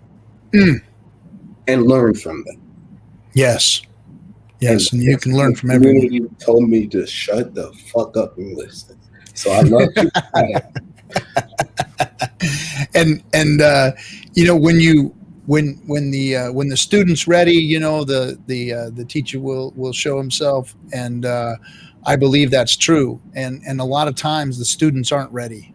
You know, you got to be ready. If you want to learn about these things, you want to understand, then you've got to open yourself up, sit back, be quiet, listen, take the cotton out of your ears and stick it in your mouth, and listen to what's going on out there. Because, you know, hey, this community is offering up it all for free, man. It's all coming out for free. We're talking how to make multimillionaires here. We're making multimillionaires. You know, I've got people DMing me because in the early days we taught them how to get more T-shares by unfucking their short stakes and turn them into long stakes before the big payday, and we help people become millionaires by doing that. And I've got DMs that show that and thanking me for that. So I mean, you guys, this is free information. Did anybody understand what a amplifier was before in crypto? No. Like there are so many concepts that I've learned as the smart guy amongst my friends that I never would have learned unless it was for the Hex community. Sitting in the Hex Telegram chat, sitting in the PulseChain chat, literally watching the streams, being the Hexican shadow, just listening, not saying anything. The amount of knowledge that I've learned from the people in this community, it extends across so many different areas that it's not an example that you're setting. You're literally teaching people how to live. So delayed gratification isn't something that I love now. It's something that's a part of me. Like I say it as a matter of fact. I've already set stakes for my sons. That's his trampoline. That's his picture back there. But I've literally set stakes out here for him for his 15-year birthday. So it's like, can I buy him a car? It's already bought. Like I've already done it. Like smart. Is Christmas paid for? I've already set stakes out for every Christmas. So nice. You and the captain both on that one. Hey, hey, freedom. You want to buy your wife? I learned that from RG3. You want to buy your wife a gift? Literally set a stake for her. It's okay. Like the freedom that I've been given from this community to be able to give it back today. It's free. It's the knowledge that I've been getting for free. Dang.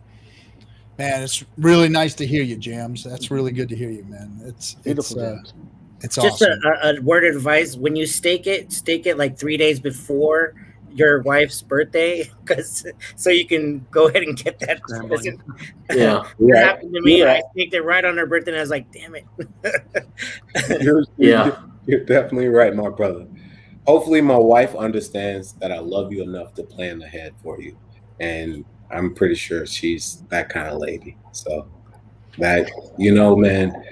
That's what I like about this community.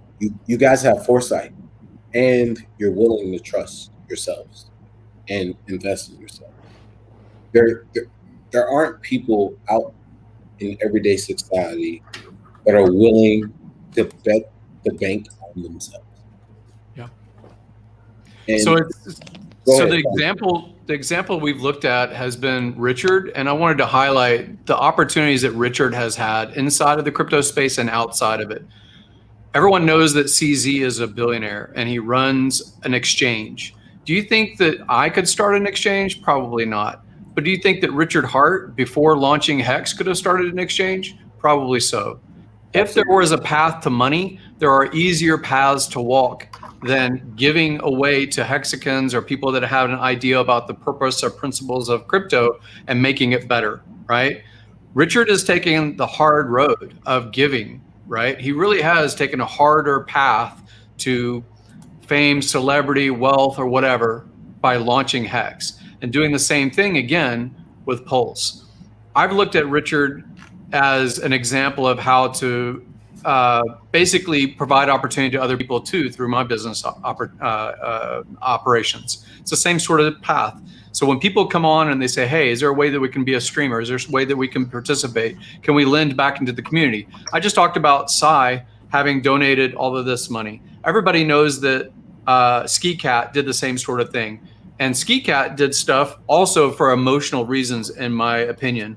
When great things are awarded to you, you feel like you want to give back. it does trigger a sense of altruism. And I think that that's one of the best things about this community is I don't see the giveaways as self-rewarding as much as rewarding others by opening their eyes. Really, it's pretty amazing. And can I piggyback on that for a moment, Fun and Jim? To be able to go live with you right now is a honor. So I really appreciate the things you said in the Telegram. I've been following you a lot on the streams.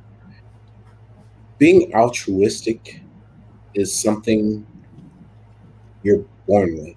It's something that humans actually are outside of themselves.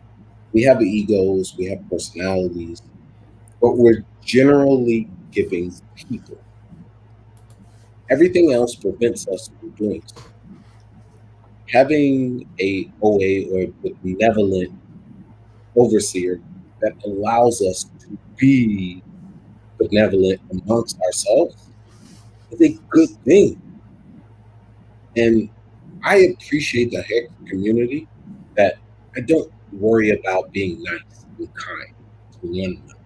I don't worry about the judgment that someone else is looking at me as how much Hex does he have or how much it's unimportant.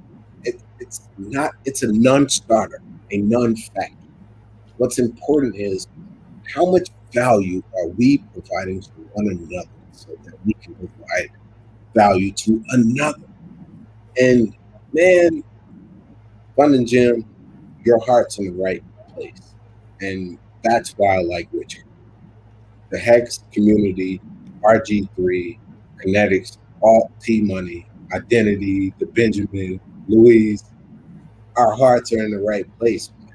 And you don't get that in crypto. Today wasn't about shutting down Bitcoin maxes. Been doing that shit for 3 weeks. Today was the day where they literally had to admit Hex is not a scam. And you know what? Jams ain't an asshole. He's actually been just telling you, look at the chart. Yes. It is what it is. Yep. And we've even had Crypto Blood on the stream. Yep. We had really him on like the the stream. guy. Talk He to was- him. That was He a was waste willing of to what, talk 2 to. months? You could have been a Hexican now, like 2 months, 3 months. Yeah, it was longer than that, I think. Yeah, it was probably about 3 months ago. And we explained it all. We laid all that. We had a great conversation. You know, everything was on kumbaya. and off screen. We had a great conversation. Could have done one like a 5X right now. Well, I think that Crypto Blood is a good person. And I actually think started, I started off trying to relate. It goes down in the D, whether it's Detroit or Dallas. And I meant what I said. There's a part of us that has a chip on our shoulders, whether it's Detroit or Dallas, that puts a sense of, I'm going to ride hard for my community. It's gang mentality, basically. And you have to understand that there's pragmatism and realism in the world. And whether the D or the D, it's the same. And we're in a crypto world. So if you want to be an EOS well, you could be a PulseChain and actually not dump on your holders. And I didn't mean to like talk shit about the EOS guys earlier. What I meant by that was you can have some altruism about yourself. You can actually approach the situation from a place of, if I want to be a node or a master node, I don't even have to reap fees. If I've gotten to a place, which that's Richard's idea, that's ideas I've heard otherwise, you don't have to dump from $22 to $1.74. That was the I was making earlier today. And so when you talk shit about the origin address, there's a difference from $22 to $1.74. Hex didn't do that. Understand what their criticism. Yeah, so every other, whether you're an influencer or whether you're a major stakeholder in every other kind of coin or token, your advantage is still volatility and movement up and down of the price. You benefit because you can be ahead of the down, you can be ahead of the up if you're a big enough influencer, if you're a big enough advocate for, building an audience, I guess. It's not like that with Hex. Hex is different because of the staking mechanisms. The staking mechanisms separate it completely. And I asked them this question today. So why don't they participate? Why can you admit that Hex is not a scam and it has 40% payable APY, guaranteed, trustlessly, immutable, every single day? That's what made me happy, is that I get paid every day. I don't have a Friday payday. You know how many people in from where I grew up that got told I get a daily payday versus a Friday payday? Yep. Right. That changes your mindset, don't it? It damn sure does. Yeah. But why would you still continue to gatekeep? And that was my question today. It makes no sense to continue to gatekeep something from people that actually make sense. If you've read the code, you've done the math, and you actually understand that you can change people's lives based off of numbers alone. And you say, I don't want to know price, I want to know tech. Understand a T-share. The power of a T-share is life-changing. And we're only a year and a half in now. Imagine when I start streaming. I just hope you understand that there are good guys out here who believe in what you're doing for the right reason.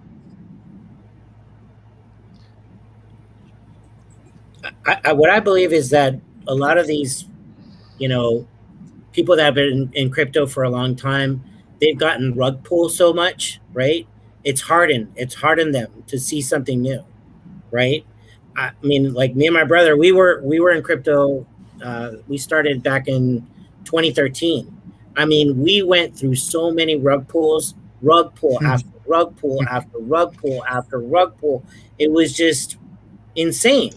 People trying to get into the space, just, it's a wild west out there at first. And so, believe me, I was skeptical coming in to Hex. Totally. My brother said, hey, check out this crypto new. I'm like, oh man, not enough. I think we all were. Honestly, I think we all were. And there wasn't a stream like this to support people when it first came out. There wasn't. So. The only reason why I actually decided to pull the trigger was because there's no way all of these guys are right and Richard's not. Yeah. Like it literally, I didn't know Richard before then. And then I started watching the streams and I was like, you know what? Somebody's lying. It's either these guys or it's Richard. It's either the guys who are pumping stuff to you that gets you wrecked, or it's Richard telling you don't get wrecked. And then I realized that was the truth. Yep. And it was mind-blowing. It's an aha moment. The switch clicks, especially if you're from East Texas, from where I'm from. If you went to boarding school, you went to the RG3. I heard you shitting on those colleges earlier. I'm the black guy that chose to go out the fucking mud and go to those colleges. But I learned on the way back, they're fucking lying. And you know what? It's okay. You just have to take the lesson. And I learned that, you know what? Make your own path. And Captain, you're right. We don't even have to let the elitist assholes at the Bitcoin conferences or the elitist assholes at fucking San Fran beachsides or whatever. It doesn't matter, bro. At the end of the day, we know what we know. The facts matter. The chart doesn't lie. Quick maths, and there's a community of people that have your back. So running against YouTube influencers. I don't want to influence people. I want to inspire people. I want to teach them how to actually earn. So you're not a YouTube influencer. You're a YouTube inspirer. You got me here, man. I watch you every day. My wife listens to you. I wish he was an inspiration for me. I'm just a whooping boy because he lays the whoop on me like every day. You got to get this done and this done and this done. We got to get this done today. And I'm like, man, I can't get a break. What am I supposed to rest, RG? Well, if you did the shit that I asked you to do, we wouldn't be in the predicament that we're in. You wouldn't have the lash on your back. Yeah, right. Well, so his motivation is a different one for me than it is for the rest of you guys. So you guys enjoy the relationship you guys have with RG. Let me. I want to answer something to Jams and I believe in the collegiate system. My son is in college, and I'm an entrepreneur, so I don't come from my nephew used to play for the Beavers, and now he's playing out here at Poly. So we've got a big family of college students right now. All our young ones are in college and doing well. My son's in college, and I believe in entrepreneurialism, and and a lot of them shun school, but I don't, because the experience that you get and the knowledge that you get, it's taken me years and years and years to even be able to communicate properly with people who have gone to college, because you guys have a vernacular and have words that it's taken me a long time to learn. You guys can write, you guys can read, you guys can analyze. They teach you how to do those things in college. And, and I want my kids to have that. Instead, I went and traded all my hours for dollars and went to work, my whole life, which I'm not taking anything away from that either. That's an honorable thing to do too. So the thing that I get after is a lot of these collegiate level people in crypto, especially. You got them all over the world and in all kinds of different fields, but these collegiate level people in crypto, for some reason, once they have that galaxy brain and they have a little bag of something that made them some money, they turn into this monster that doesn't it doesn't bend for other people. It doesn't. It's disrespectful. It's disrespectful, yes. And I'm a East Texas boy, which, let me take you back. I grew up in the church. I grew up in a place of religion where my daddy allowed me to go to sleep on his lap on Sunday in Sunday school. Even if my mother or anybody else disrespected and they woke me up and I wanted to say, fuck, I wouldn't do it, because it was a matter of disrespect. Once the crypto markets got a sense of billions and trillions, they forgot that you can't disrespect human beings openly and proudly, no matter who you are. And the thing about the Hexican community, which makes you separate and distinct, is you haven't forgotten. You don't disrespect somebody, mom. You don't disrespect somebody, grandma, and you actually treat people with respect. I'm a Texas boy. It's okay to be the richest N-word in the room.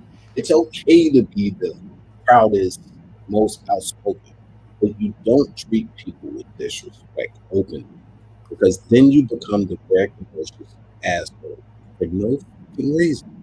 And no one likes that person, no matter who you are and how right you are. So RG3, you're right, my brother. Hex is going to prove 3-1, but it's how we handle that situation. It's how we look at our bags growing and how we give back altruistically. That proves the community is what we say it is. Because I don't want to necessarily be rich by myself. What the fuck is that? No. Like, if we didn't help people along the way, same as you helped me funding Jim with knowledge, information, kinetics. Information is free. Mm-hmm. It's literally free. Like, He gave us a book for free. I read it. It was free. It didn't cost me shit. I didn't pay Jeff Bezos $5 on Amazon. It was free. Yep. So watching your streams, I literally pay my Spectrum bill. So I guess I got to pay $200 to watch you guys stream and teach me how to be a smarter hex. But literally, you want to know the truth about me? There's a Hexican license plate in Texas. Who owns it? Nice. Why? Because you don't have to be first. You just have to understand territory and real estate. And if you actually broadcast, thank you, Funding Jim, to people and show them the right way, and you're actually being a good person, it works, man. Like, I was an athlete. I was a baseball guy. I mean, I'm done. I'm not going to tell it all on a live stream. Being an asshole doesn't work, man. Yeah. Like, it's easier to be a decent human being. And the Hex community is filled with guys that have understood that crypto, you can be in Miami, you could be doing whatever with whoever. But hey, man, my wife sleep, my kids sleep, and they're in the bed together. I'm good. If you want to have a good drink, relax, stay hex and chill. Like there's literally no pressure. If you believe in the code, you believe in your community, and you know what's right. Thank you, guys. Betcha. Thanks for coming on, man. Thanks for coming, bro. Appreciate you. And good job out there in the streaming world. Appreciate that. Good job out there in the streamer. I don't stream. Shout out to Earl Spence. So I'm a Texas guy. So it's literally truth. And if you guys ever want to reach out, it's cool. I'm not a avid streamer. I'm not somebody that wants to be on the front lines because I am a frontline guy, but just in a different area. So please always understand the Hexicans are good people, whether they're from Australia, America, Britain, fucking It's funny because we'll fight, we'll bicker, and we'll complain about stuff usually when it's running sideways and there's nothing else to talk about. But we all love each other and we all come back together, and then we all cheer when it goes back up again anyway. So it is an awesome community. There's no community in crypto. Are we going sideways right now? What's that? I was gonna say we're trading sideways. Yes, we are. Had a little wake up, and it was good. But I've already drawn my wedge. I've already seen what they were gonna have that pulse up, and every Hexican has the ability to draw their own trend lines on Staker app if they want to. And I'm sorry I didn't give Staker app their due diligence earlier. I should have told Steph, like, yo, man, you've created something for the people. And I'm an app guy. I get what people use. I get it. I get it. And Staker app, he's done something for the Hexican community, whether it's Steph, Firebun. They've done something for us that creates access. And I had somebody tell me, oh, I'm a Coinbase expert. Well, you don't own your coins. And but they don't get that. They don't get that.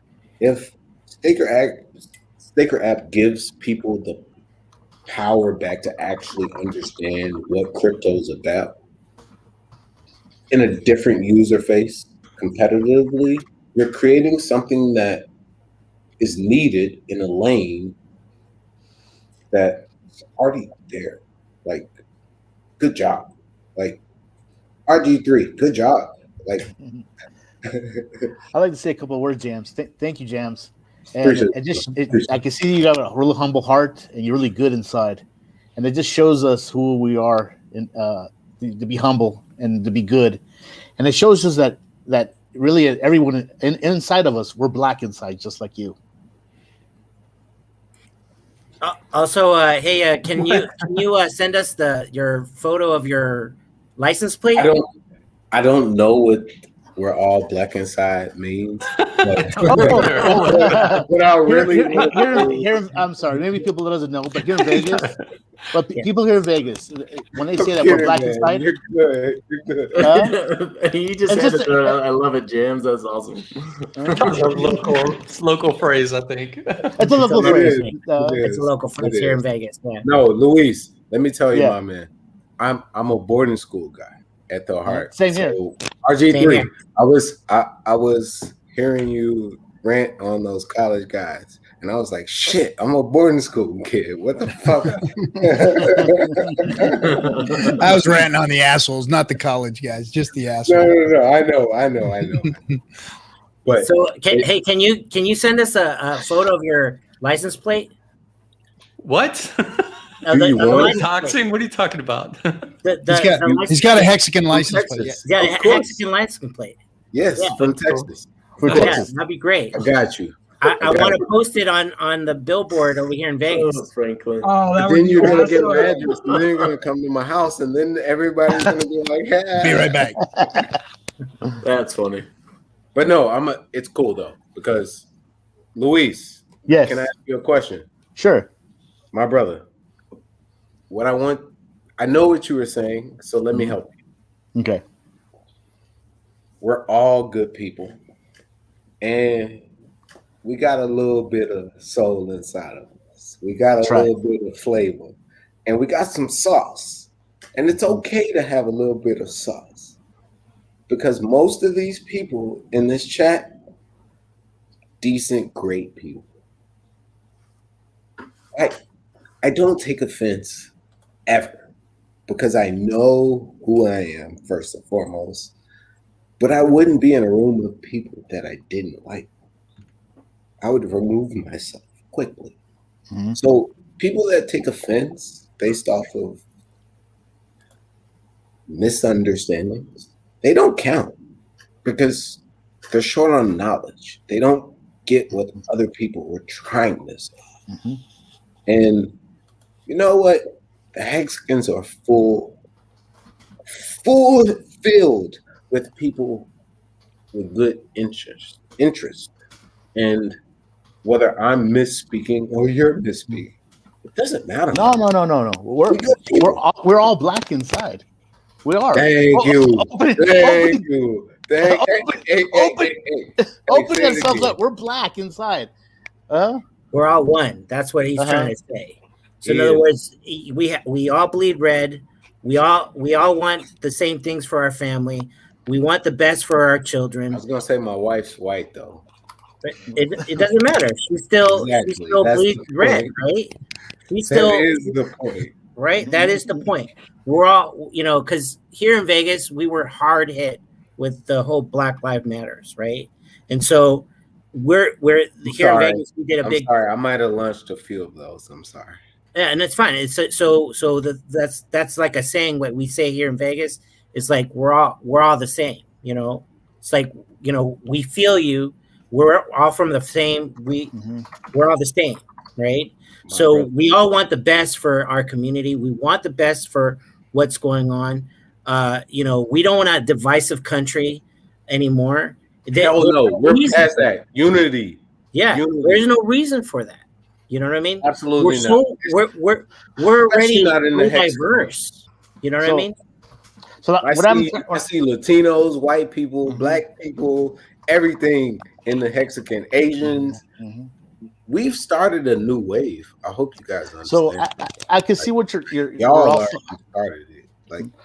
Like I am the proudest like Black Lives Matter person in Texas. Like there's go look up the other Jams Jetson videos and you'll see that I stand on the front line with guns in my face and the police don't fuck with me, but I stand up against opposition and love my people. I'm not racist. I don't care about Black Lives Matter. I don't care about fucking Trumps or 3%ers or any of that. Hexicans allowed us all to lay down our arms. Like, it allowed us to actually stop being racist. Like, it allowed us to actually be people again. Yeah, be people. Like, it gave us a chance to be human. Yeah. And my man.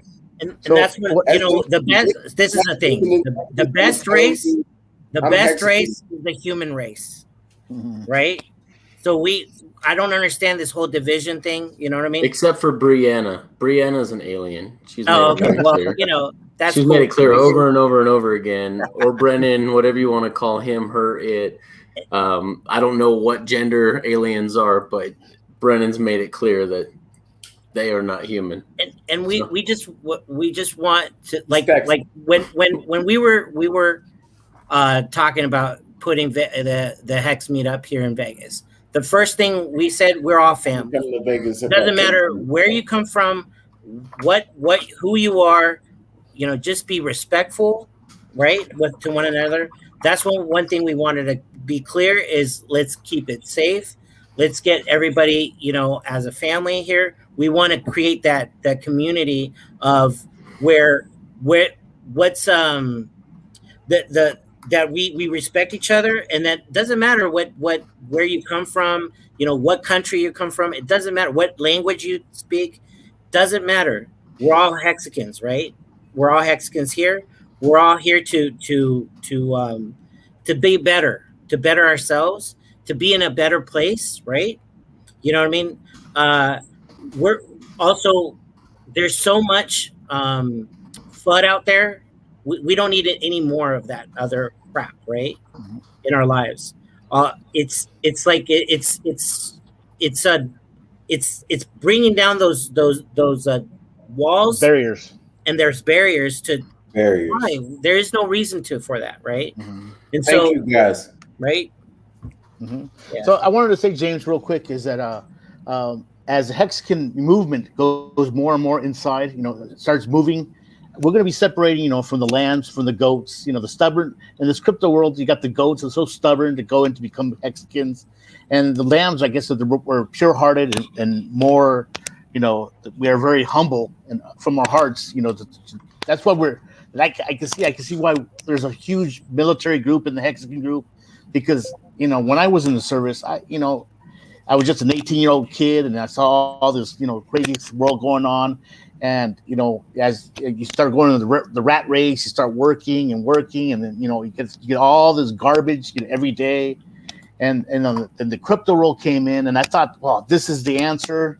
And then 2017, all that bullshit of crypto and crap that were going on, and oh my God. Then I understand where RG3 is going through. And then when Hex came around, that's when I said, damn, this Richard Hart, I can see where he's coming from. He's a loudmouth, but I can see the truth that he was saying, right? So I can understand. You can't argue with the truth. Yes, that's what it comes down to. Can't argue with it. I mean, even if he, you know, he portrays himself. I don't know him personally, right?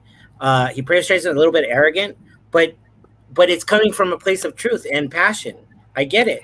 He's frustrated with the whole crypto space from the beginning, where it was rug pull after rug pull after rug pull, and just crashing people to death. I mean, we just talked about this one person that you know, because of a glitch, you know, I guess he, you know, offed himself, right, or snuffed himself because of it. Dude, that's unnecessary. It's unnecessary. Like, that's where what we're trying to do is like, okay, now that we have mad gains in the future, all of these people that came in early in Hex, right? Okay, great. You got all this mad gains. What are you going to do with it, right? Are we going to do it for good? Are we going to do a positive difference here? Or are we just going to be another phony guy, you know, whatever, don't care, just Lambos, you know, buying Lambos. Can I ask you a question, actually, Luis T Money? The point is, we're not worried about how we're going to handle the money. I'm a philosopher. My degree from Williams College, the #1 liberal arts college in America, is in philosophy and political science. I'm not worried about how I'm going to handle the money. The question is, what are you going to do? Having an impact is easy. I've shown you that. It's actually putting a plan down. And Funding Jim has shown me that you literally got a plan for newfound wealth more than you think you had. Like, I don't even know how to properly calculate my responsibility yet. My responsibility yesterday, was showing up on the stream and telling the truth. My actual responsibility or my purpose or what's important is incalculable, if anybody can understand what I'm saying. That purpose is something that you don't account for. It's something that you have to do because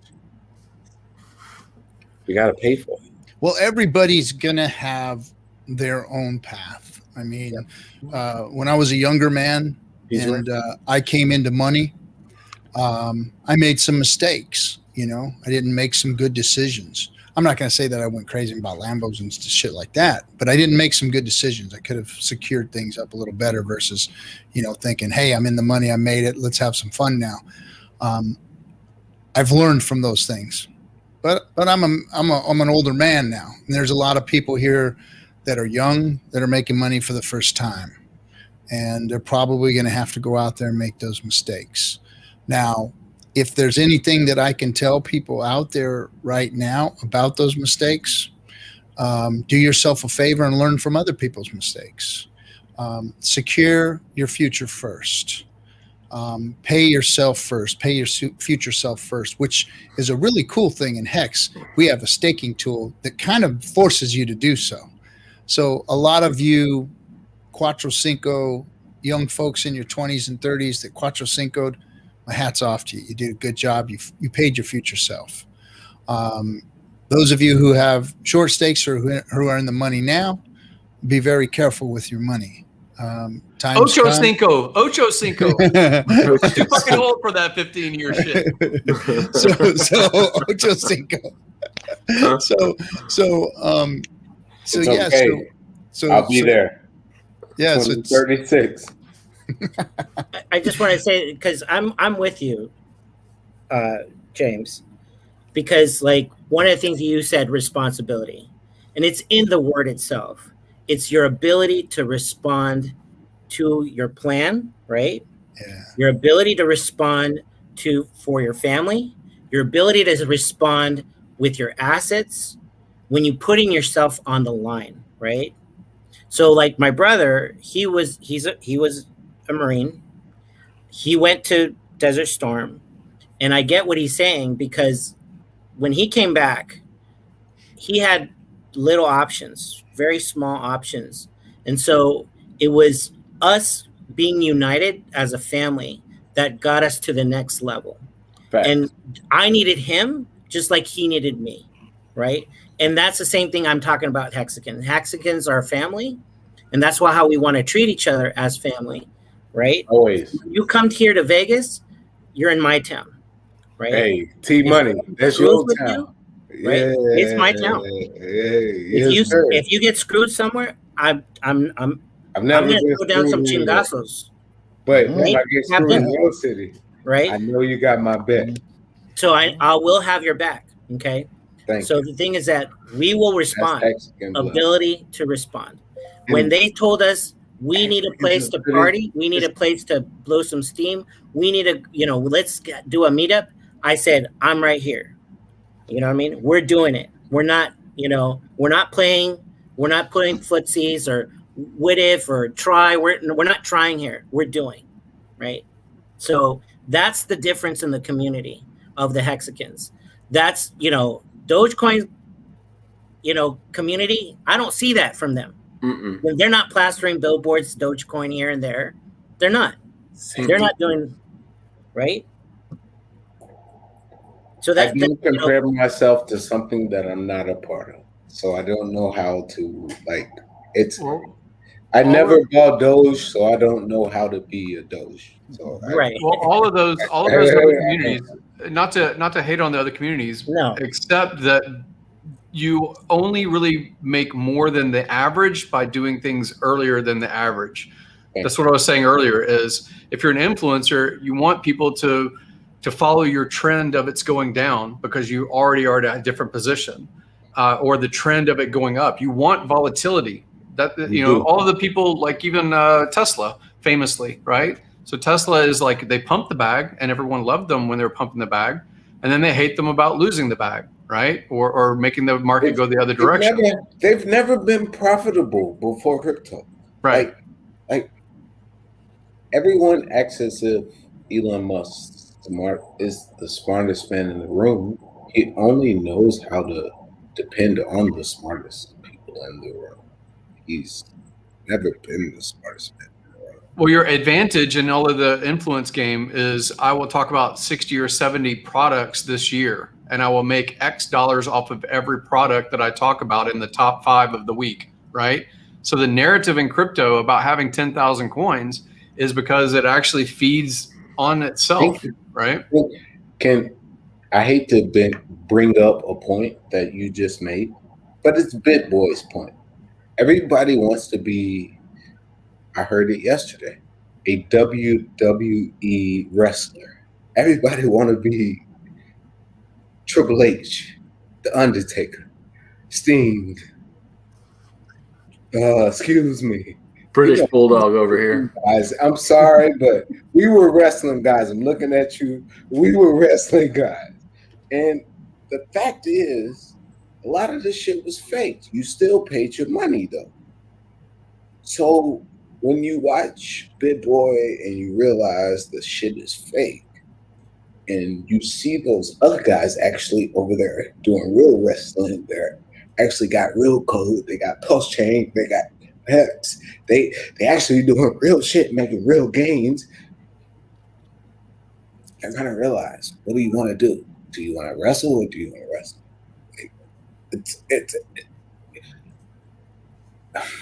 I'm the patriarch of my family. I know how to wrestle. I'm not getting beat up in Texas, especially not in a Floyd Mayweather Logan Paul fight. Like we can ride around how we want to. I'm not getting beat up in a fake fight. If you equate the equation, you understand the quality ain't equal. I know that makes no sense, but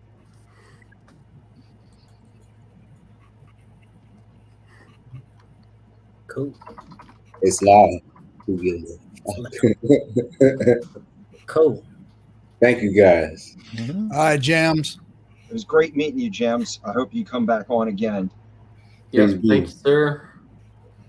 Yeah, I might. If you're in East Texas, well, he's on now, but if he's in East Texas, I might see him in about 3 weeks.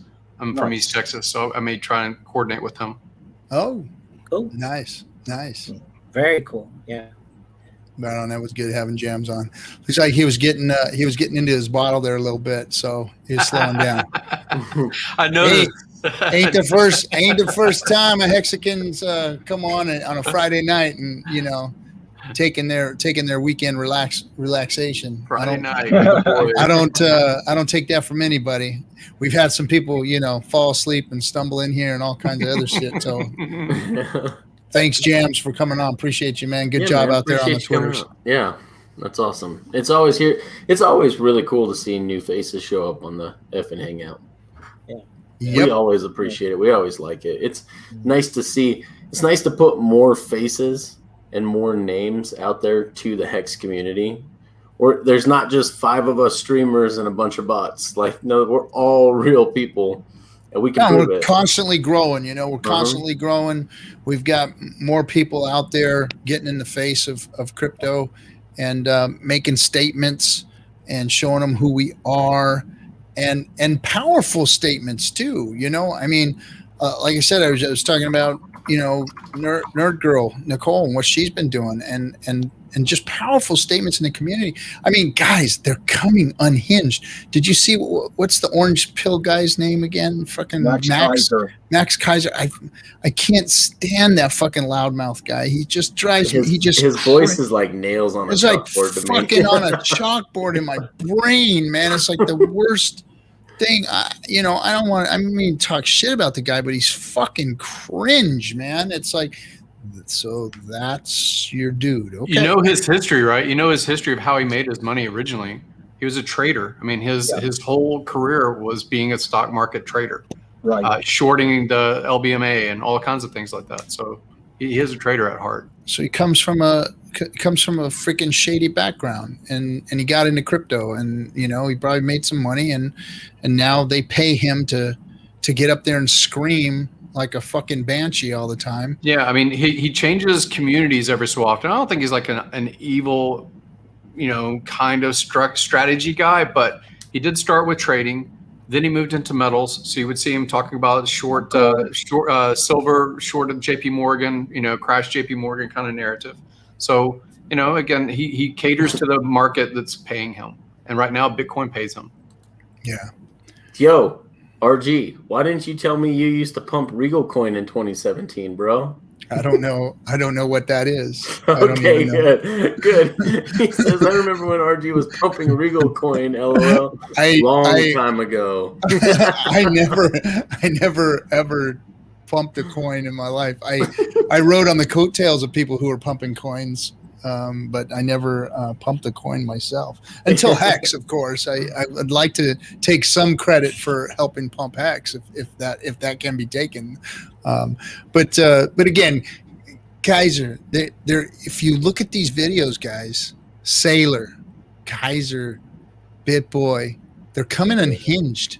They're swallowing their gum. They're coming unhinged. It's not looking good out there. The top signals were in, and now all of this shit's going on. They've turned on Elon Musk, who was their god a couple of weeks ago. Their god. I mean, Elon was like, oh, Elon. Oh, Elon. Pump my bags. Pump my bags, baby. We love you so much. When he dropped that Bill 5 in there, they were like, yeah, Elon. Oh, but now, fuck Elon. Literally on stage, fuck Elon. That's what he says. That's what you say, man. Elon responded to that. I don't know if you guys remember, but there was that Big Connect guy, Big Connect, right? That meme. Carlos Matos. That's going to be the next, this year's big, Max Kaiser going, man, fuck it. People have already.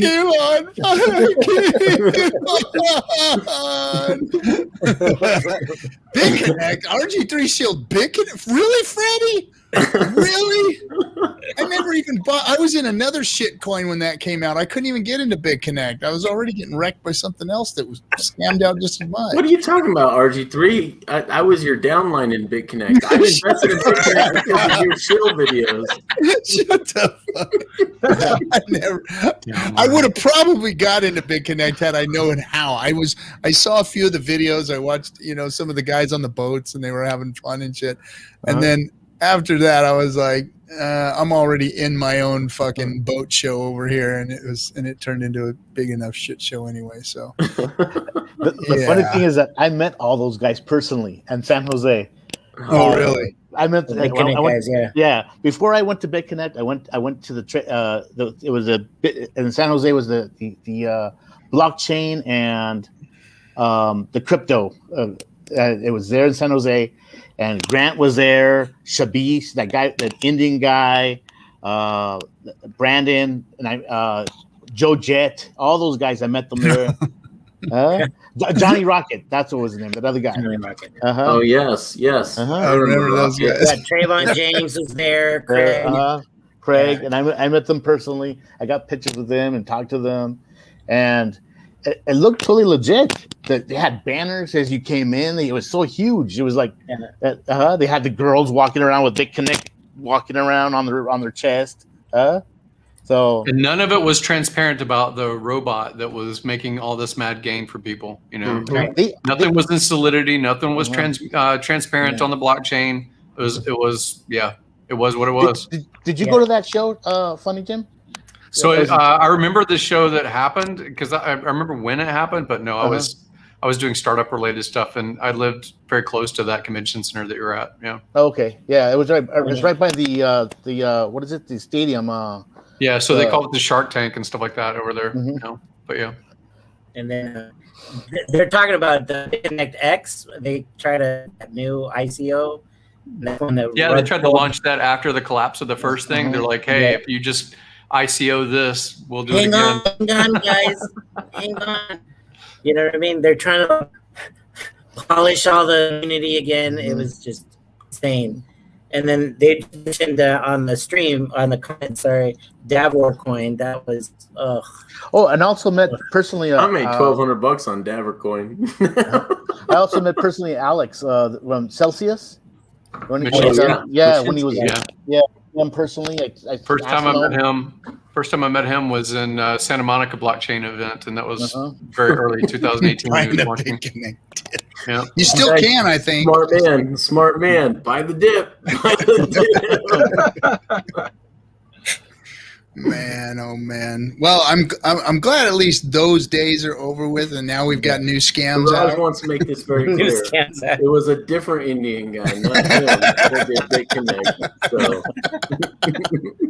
it wasn't the lovable Dr. Duraj. Dr. Duraj.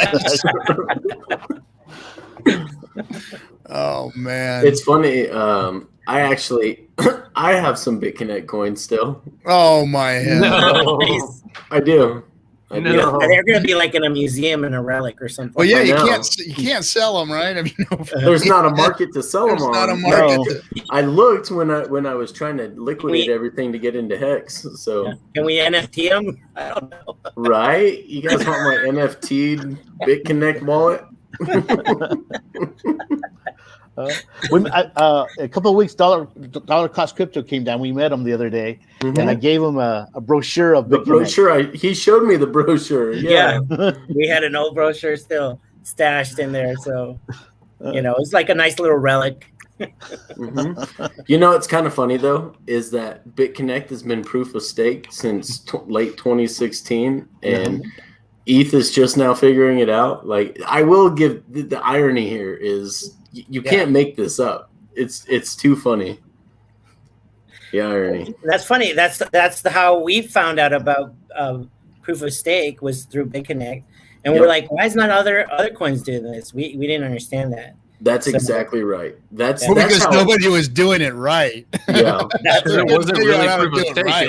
It was narrative, but it wasn't. No, it was really proof of stake. If you didn't have it on the platform and you had it in the wallet itself, it paid as a validator. It was Yep. You had to download the wallet. Yep. If you weren't using the platform and you were using the wallet, it still pays to. I mean, I haven't downloaded the wallet. I guess that the community is trying to revamp it. So like all the community coins that bought up everything that they could, and they relaunched it as like a truly decentralized blockchain, and it is truly a decentralized blockchain now. And look at him shilling BitConnect now. Are you fucking kidding me? He's trying to pump his BitConnect. He's trying to get out of that coin. He's like, somebody just pump it for 1 minute. Just 1 minute pump it, and I will hit the sell button. I will give it to you. I will sell it to the next person that comes to me at 50% of its all-time high. That's a hell of a deal. That's 50% off. So, shameless bastard, you. Yeah. Oh man, Richard's freaking unfollowing our stream. Yeah. Right now. It's like these motherfuckers are actually shilling BitConnect on the goddamn stream. Oh, it's too funny. It was just it was such a monumental thing in the 2017 run up. That it was such a huge part. At one point in time on CoinMarketCap, it was number 3 by market cap. And even because I remember this, I remember 2017 like it was yesterday, and I remember on some PTSD, exchanges, Bitcoin Cash had the BCH, and they didn't want to be BCH. They wanted to be what was the 3-letter call sign for? Well, they didn't want to be bitch. They didn't like to be called. They wanted bitch cash. They didn't want to be bitch cash. Bitcoin. But what was BitConnect? I can't remember what it was. But BCC. BCC. And Bitcoin Cash was all pissed off that BitConnect got their 3-letter call sign ticker symbol. Right. And Bitcoin Cash has been stuck with BCH ever since. So bitch cash. They should have just owned it, though. I mean, they should have. Roger should have just acknowledged it, because there was people that had the hats already out there. It was like, "Bitch, please," BCH, please. There was. I mean, they should have just like accepted it. Yeah. I know Roger's done well, and he's made lots of money and all that good stuff, and he wants for naught, I'm sure. But it's just a shame that, he tried so hard. He just went about it such a fucking bad way, and just made like a couple wrong turns and ended up in a dead end. It was like, gosh, he could have. Don't talk too much bad about him, because I think he is in Hex. Well, I'm not talking bad about him. What I'm saying is that it was the bad turns that he made that got him, kind of wrecked in crypto as far as an influencer goes. He bought into just about every big project. He's a part owner in just about every DEX. Oh, I know. The guy's, like I said, the guy wants for naught. He doesn't want any money. But he could have been so much more of an influencer had he made a couple of different turns, Sure. And didn't do that. Richard tried to warn him. Yeah, he did. So, but he's still a founder's founder, and I mean, he's still a guy that helped make the space what it is. So, props to him for that. He hasn't even been a maxi, really. I mean, he used to be a maxi when BTC was the only thing, but after that, he's never really been a maxi. He's like, the people should have what rewards them, Yeah. Mm-hmm. His principles are very, very similar to Richard. Whether people like it or not, Bitcoin Cash is technologically superior to Bitcoin. I mean, it can do a lot of stuff Bitcoin can't do, and it's less spaghetti modulated code. Yeah. Unmodulated code. Yeah, I think actually Bitcoin Cash has by far more developers and, like you just said, about innovation, but actual products that came to market on the Bitcoin Cash network. Yeah. It's the better garbage. Yes. It's the better. It's the compostable garbage. Yeah. It's the top of the pile. This is the better trash. Bitcoin trash. No pun to the recyclers, but it's the recycling of the trash. Can everybody name all the forks of Bitcoin? Oh, there's like 50 of them. 50 or 60 so many, right? Yeah. Oh my god! And then there's forks of the forks. Number one is Litecoin. Yeah, and don't forget. Then Doge is from Litecoin. So you've got forks of forks. Forks. Yeah. But what's really cool, guys, is that nobody's ever forked like Pulse is going to fork. Yeah. Nobody has ever fucking done this. This is like, oh shit, well, you can do that. Well, no shit, you can do that. That's really, my phone's been blowing up. I mean, people know that I was talking about Hex for a long time, but now it's blowing up about, hey, Pulse, that Richard Hart thing that he's doing right now. Pulse. I was like, dude, where you been? Like 8 months ago, I was talking to you about Hex. Now you're like out of the blue popping up about Pulse. Right. But now that we're all going to be whales, I can see that we're going to be building more on the PulseChain, business ideas or things on it. I can see that. I can see like my brother and Connectics get together and start doing the insurance world. I would love that. Yeah, you can self-insure yourself, right? Especially like big Fortune 500 companies. What they do is they have to self-insure themselves, right? And so they deposit. They lock up this like what they do usually it's like in a bond or a CD, right? And so these insurance companies, if they get onboarded onto Hex, oh my gosh, it's going to be off the hook. You're talking trillions of dollars that they have to be liquid and not liquid, but has to be like what you were talking about, the yield, right? Yeah. They're looking for this yield and it's very conservative. I mean, they're all they want to do is beat out inflation. That's it. 3 to 4%. That's all they care to make. That's it. Yeah. Yep. I mean, they'd like to beat that, but if they only make 3 or 4%, it was a good investment year for them. Yeah. Because it is super safe stuff. You're back, Jams. Can I say something as a actual 10 years legitimate corporate insurance risk guy? Actuarial. Yeah. Yeah. The numbers say crypto is right. Like the actual numbers say if you want to make money long term, you could put it in a life investment or you could put it in crypto.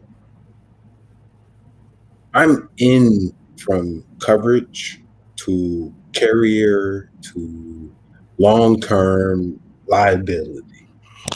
And I've done it from America to Puerto Rico. So shout out to Fun and Jim. I've done prepping and they pay me to be their risk manager. And I know for a fact taxes don't pay what the actual government covers up. So stay right. Like actually stay principled. Because if you ever fucking cross that line, there's no going back. Like, and I know that. I'm an insurance guy. Like, you can't work for the carriers and smoke weed and not be right. It doesn't work that way.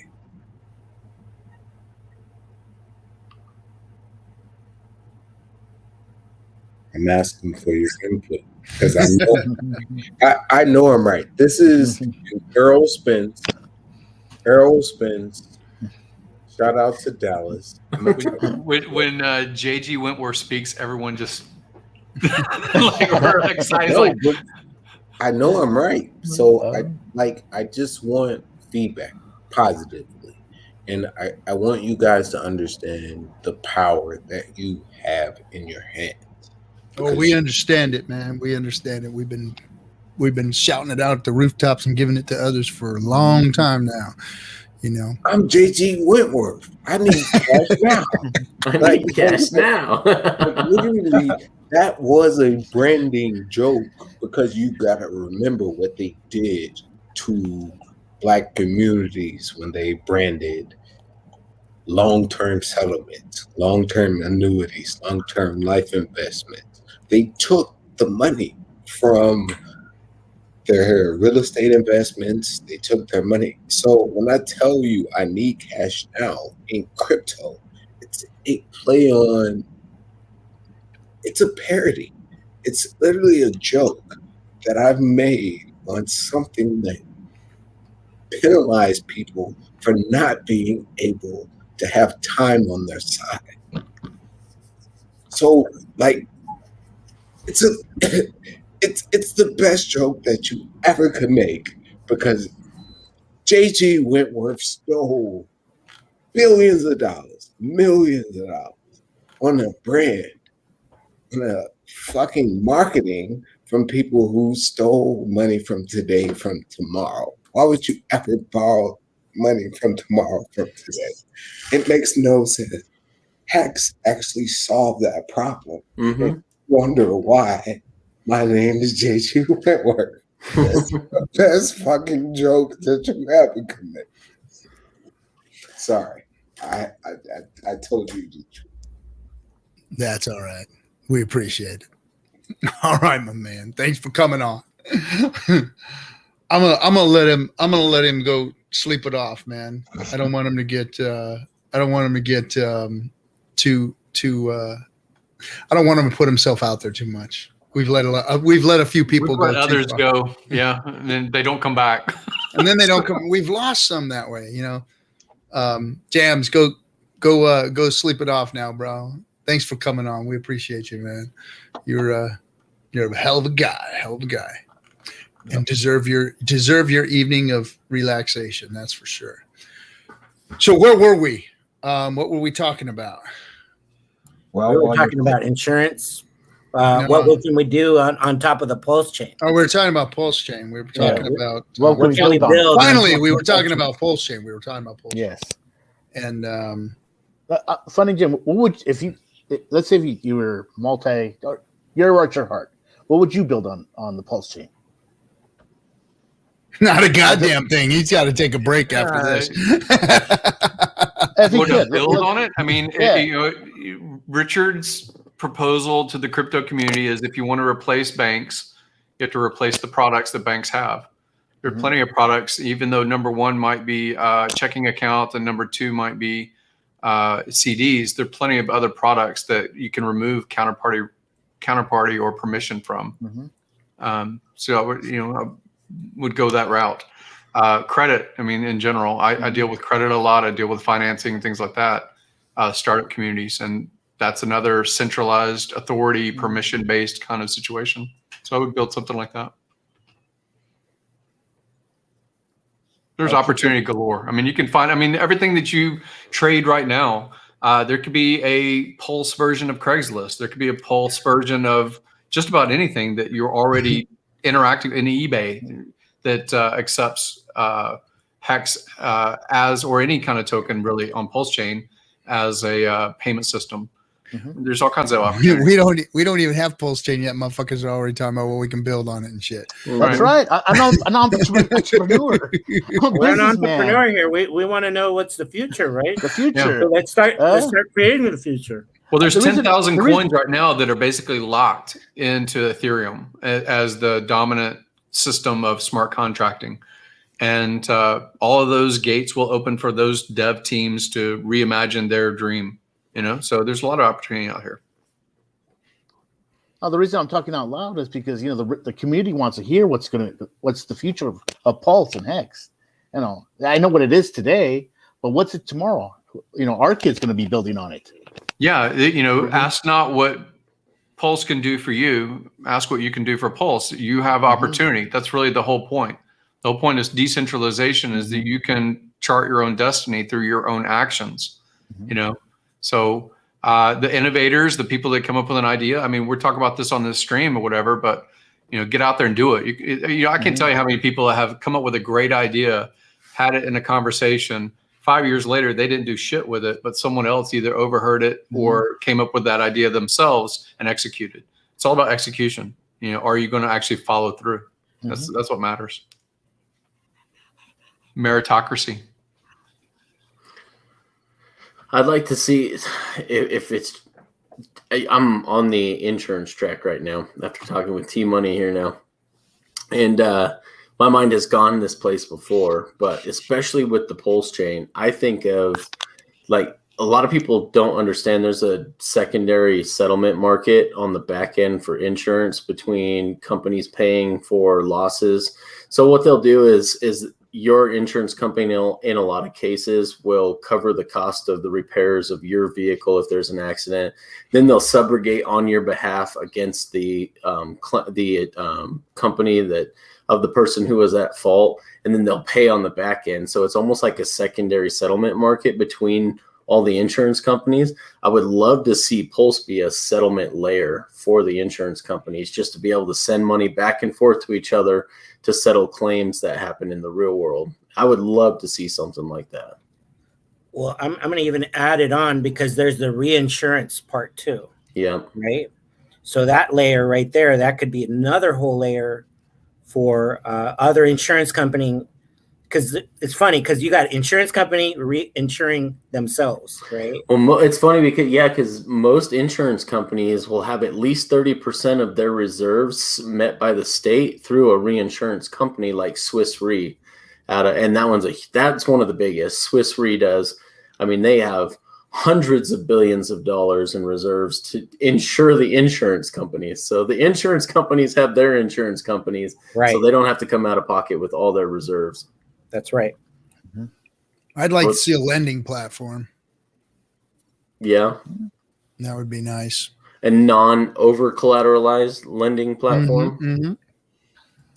Even like you can lend your T-shares out or whatever, or some kind of mechanism. So Firebun, props to Firebun. This has not been hailed as of lately. Firebun's already figured out and implemented the tradable T-shares. He's already done it. He already wrote the code for it. It's already ready to go in the dev chat. I was watching him, and Hexbay was talking about, should we do this? Should we do that? And Firebun just went out and wrote it. spent an afternoon and freaking wrote the code. It's done. They're tradable stakes now. I don't know if it's been implemented anywhere, if he's waiting to release it on Staker app, on PulseChain. I don't know. I don't know any more details other than that, but I know that the code is written and Firebun has put together the whole game theory of how it would work.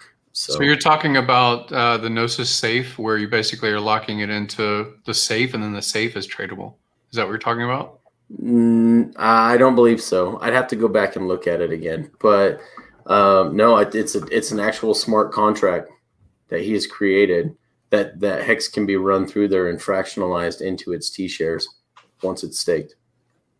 Interesting.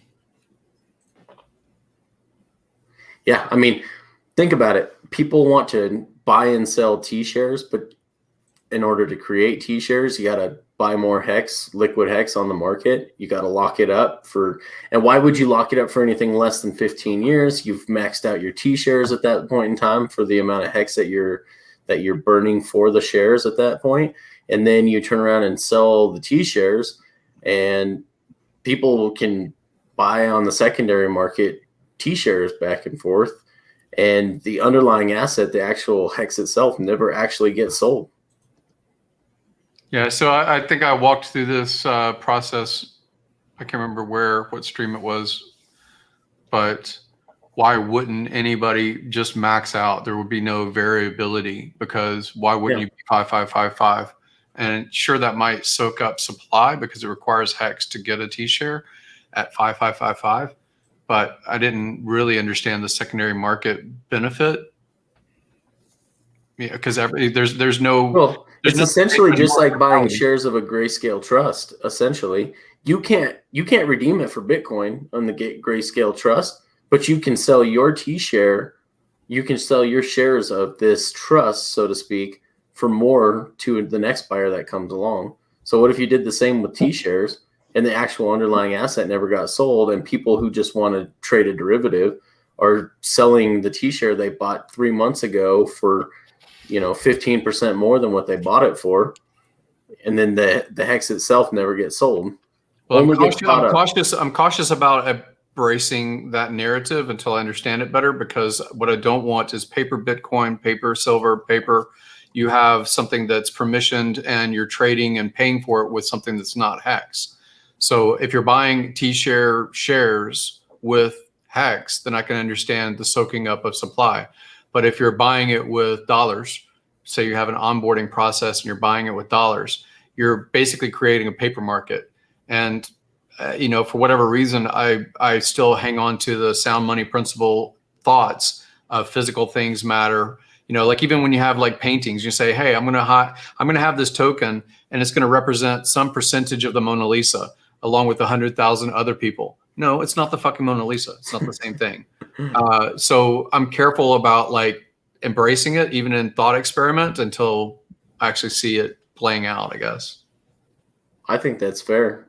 I think I just like the idea of buying up the underlying asset and it never getting sold. And if there's a way to make that happen, sure, I mean, that's what Grayscale's doing. Yeah, people want to speculate on the back end buying T shares from each other. That's fine. I'll keep the T shares I have. I'd rather have something that at the end of my 15-year stake, I get actual Hex for every day that I had that T share. I'm also careful about like the comparison to Grayscale, because it was at Whales Only or Kareem, just a stream a couple of days ago. You can actually see what the Bitcoin supply is, at least what they're providing into the public sphere, about how much Bitcoin do they hold. And you don't see it only climbing. You see it going down too. You see volatility in their supply, that they're supposed to be sequestered into the trust. That we won't sell Bitcoin, just the shares will be traded. That's not true. The premiums, if the premiums are not advantageous, then you do see Bitcoin leaving that supply. I don't know where it goes to, but you do see at least what they're reporting. Maybe they, by New York law, have to reveal how much underlying asset they actually manage and control. HSBC has to do the same thing about silver that is physically sequestered and represents the SLV ETF. So I'm cautious about this narrative that we're going to buy it up and then as a central authority, we're never going to sell into the marketplace. That's what Grayscale is able to trade their shares to, like you just said, institutional investors that are looking for yield. Oh, I've got this narrative on the underlying asset, which is a share instead of the actual commodity, whether it's silver, gold, Bitcoin, pork bellies, it doesn't matter. It's all can be manipulated if it's not fully on blockchain, on chain. So I'm just careful about these comparisons that get thrown around a little bit.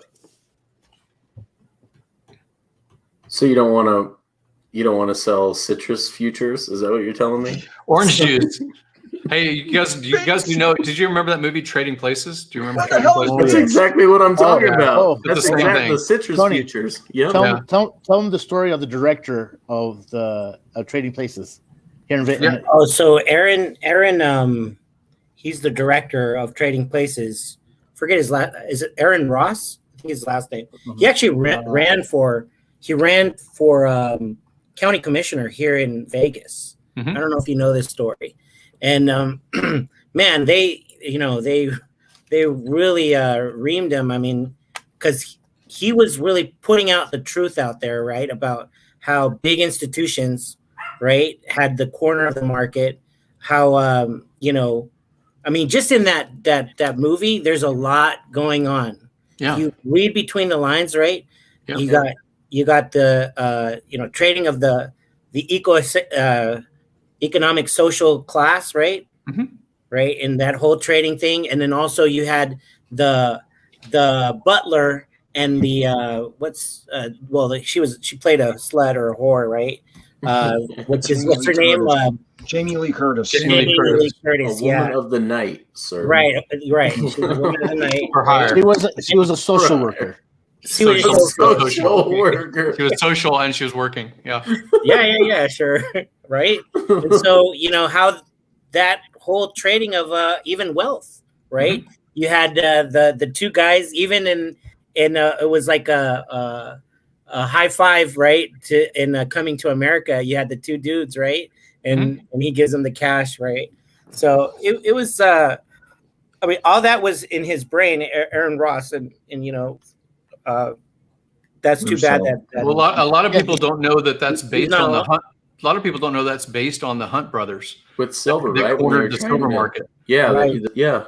So the all-time high in silver was because the Hunt brothers basically bought up all of the physical supply, or a lot of it, and they actually got compelled by the U.S. government as seeing as a threat to the economic system because they cornered this thing that was not supposed to be cornered. And they changed laws or rules, at least on the COMEX, after the Hunt brothers had to release their silver. Warren Buffett bought a lot of that silver, actually, that the Hunt brothers were compelled to sell. So there's all kinds of inner workings about how these fiat systems are orchestrated. And if you can print enough coupons to redeem for something physical, or in this case, immutable like Hex, I'm just careful about it. I'm just cautious about the narratives.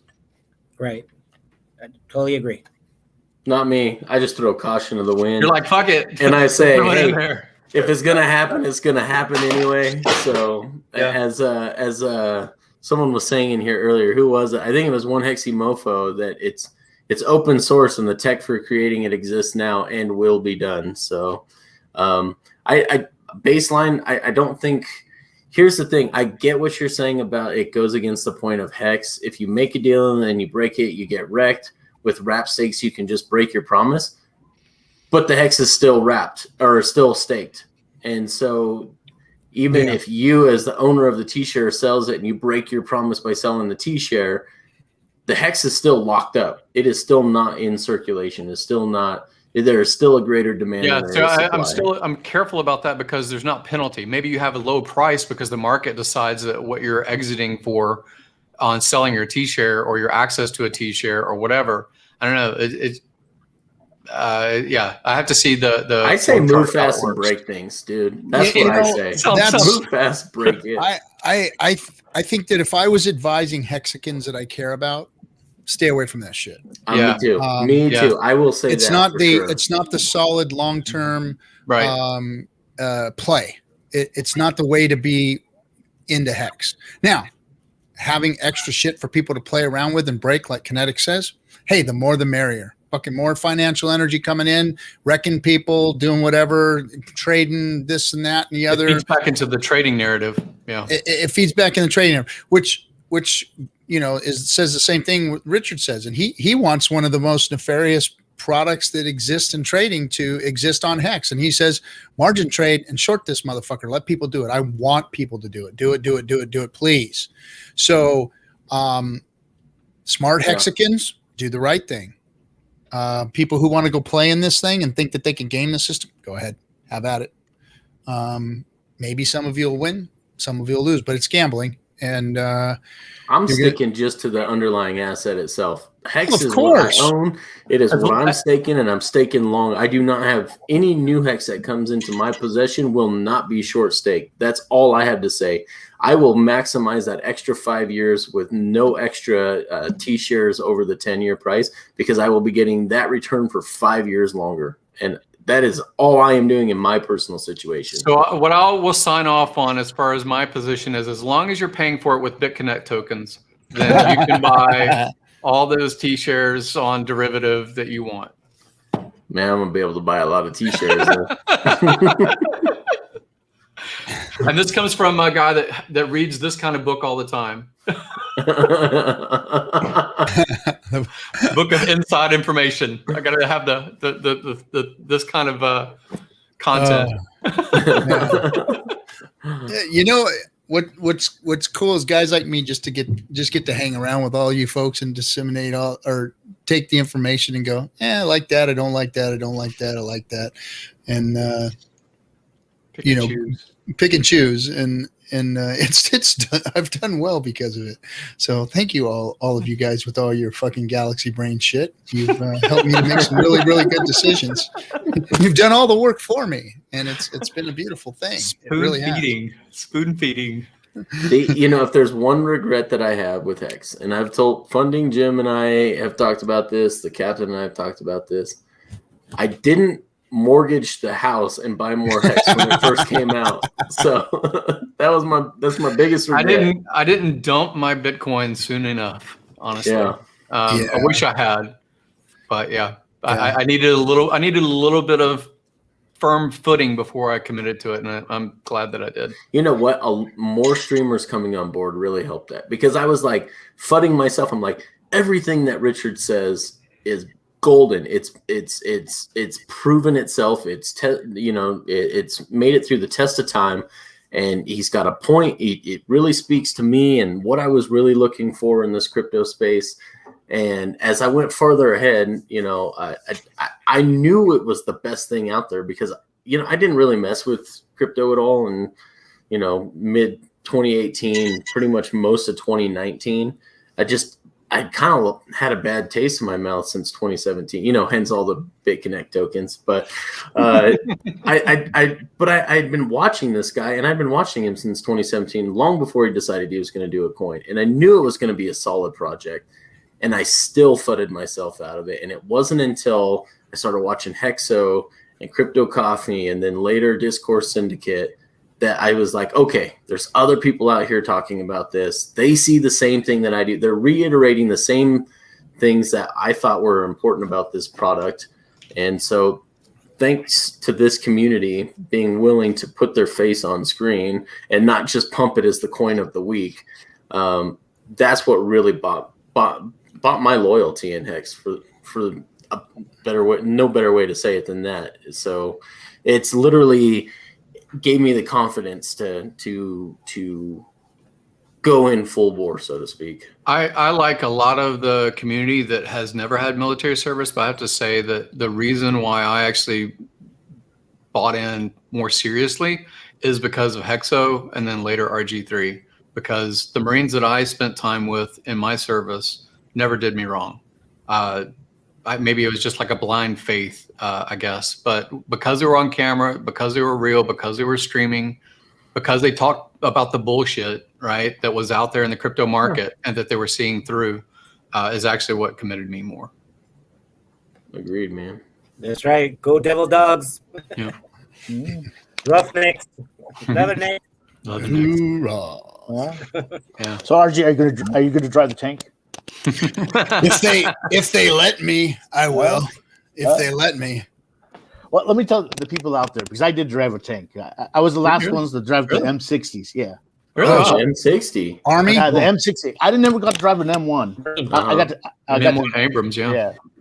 The year that I went in, it was in 90. It was 90. The year 90, and we were the last units to drive the M60s, and the M1 Abrams were just barely coming in. The first battalions were the first ones to come in, and usually the RG3 knows that we get the Army's junk, right? No, so the last time the RG3 was in a tank, the last time RG3 was in a tank, Leonardo da Vinci had made it out of wood, I think. Yeah. No, it was a drunk tank at a freaking jail in North Carolina. But let me just tell you what it is. When you go inside a tank, it's a bicycle handle. To steer the tank, it looks like a bicycle handle. That's how you drive it, left or right, right? And so you're strapped in. You're so in there. It's so cramped inside. It's so tight, And being that I'm so short, usually the short guys go to the tanks, So. Here comes the short Joe. Watch out. There you go. Desert Storm right there. He was one of the drivers for the battalion. So all right, here we go. RG3's technical analysis sold me on Hex. More charts, please. Coming right up. We're those fucking charts. I think it's still not on the show. Good luck beating. Yeah, good luck beating out the boob chart that you created. That was tits, bro. That was tits. Hey, and you know what? None of my charts have been wrong. It's funny because I haven't. I've been dead on every time. So hey, come on, chart boys. You got to pick up your game a little bit if you want to beat the RG here. Come on, bring it. Man, we're I love it. I woke up this morning to this nice little Pompit, and it looks so sweet. I wonder if we're ever going to see a nickel again. I wonder.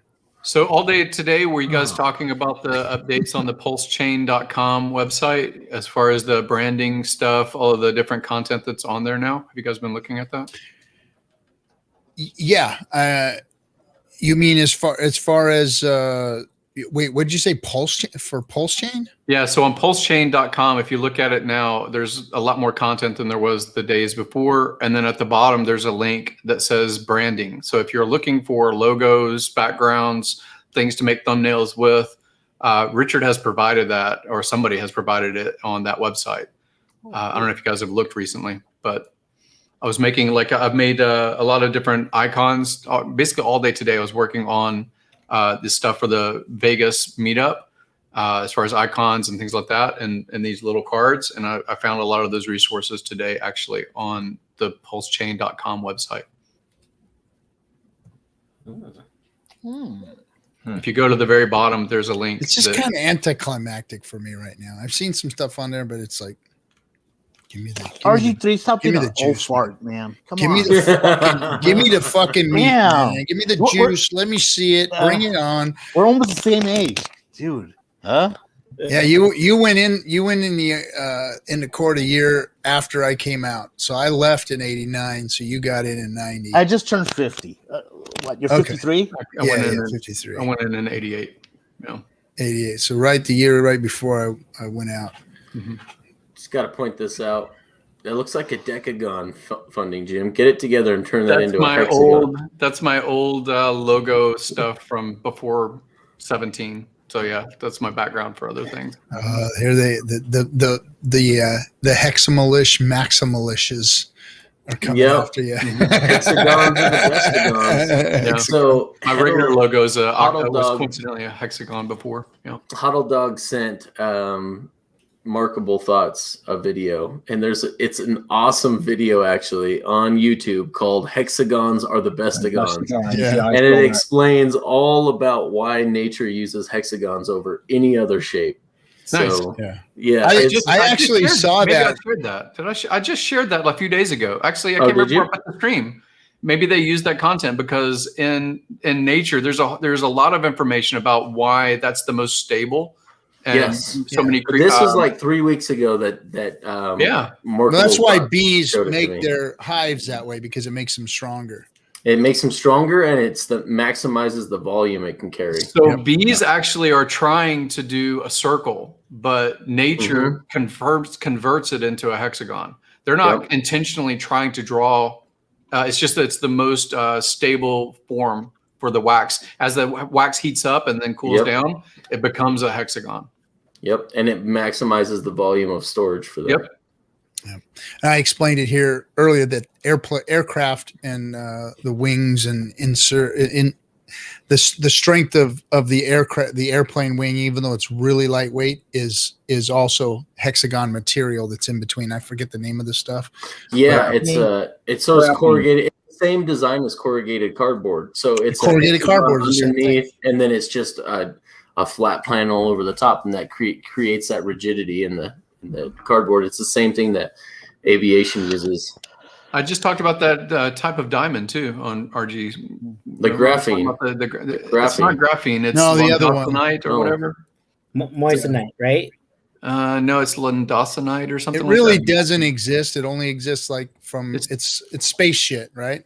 Yep. So it's the only time it forms is when meteors that have graphite in them actually hit the Earth. Okay. So diamonds are formed because of pressure and that heat organic material being heated inside of a volcano. That's where you find them as diamonds, most popularly in Africa, where they're in old cores of volcanoes. But the only time that the six-sided, instead of being cubic like a diamond, the six-sided diamond is formed is from meteors hitting the Earth. This episode is brought to you by the letter H and the number 369. We try to put science in here with politics, apparently. Science, politics, friggin' drunkenness, shit talk, religion, politics, you name it.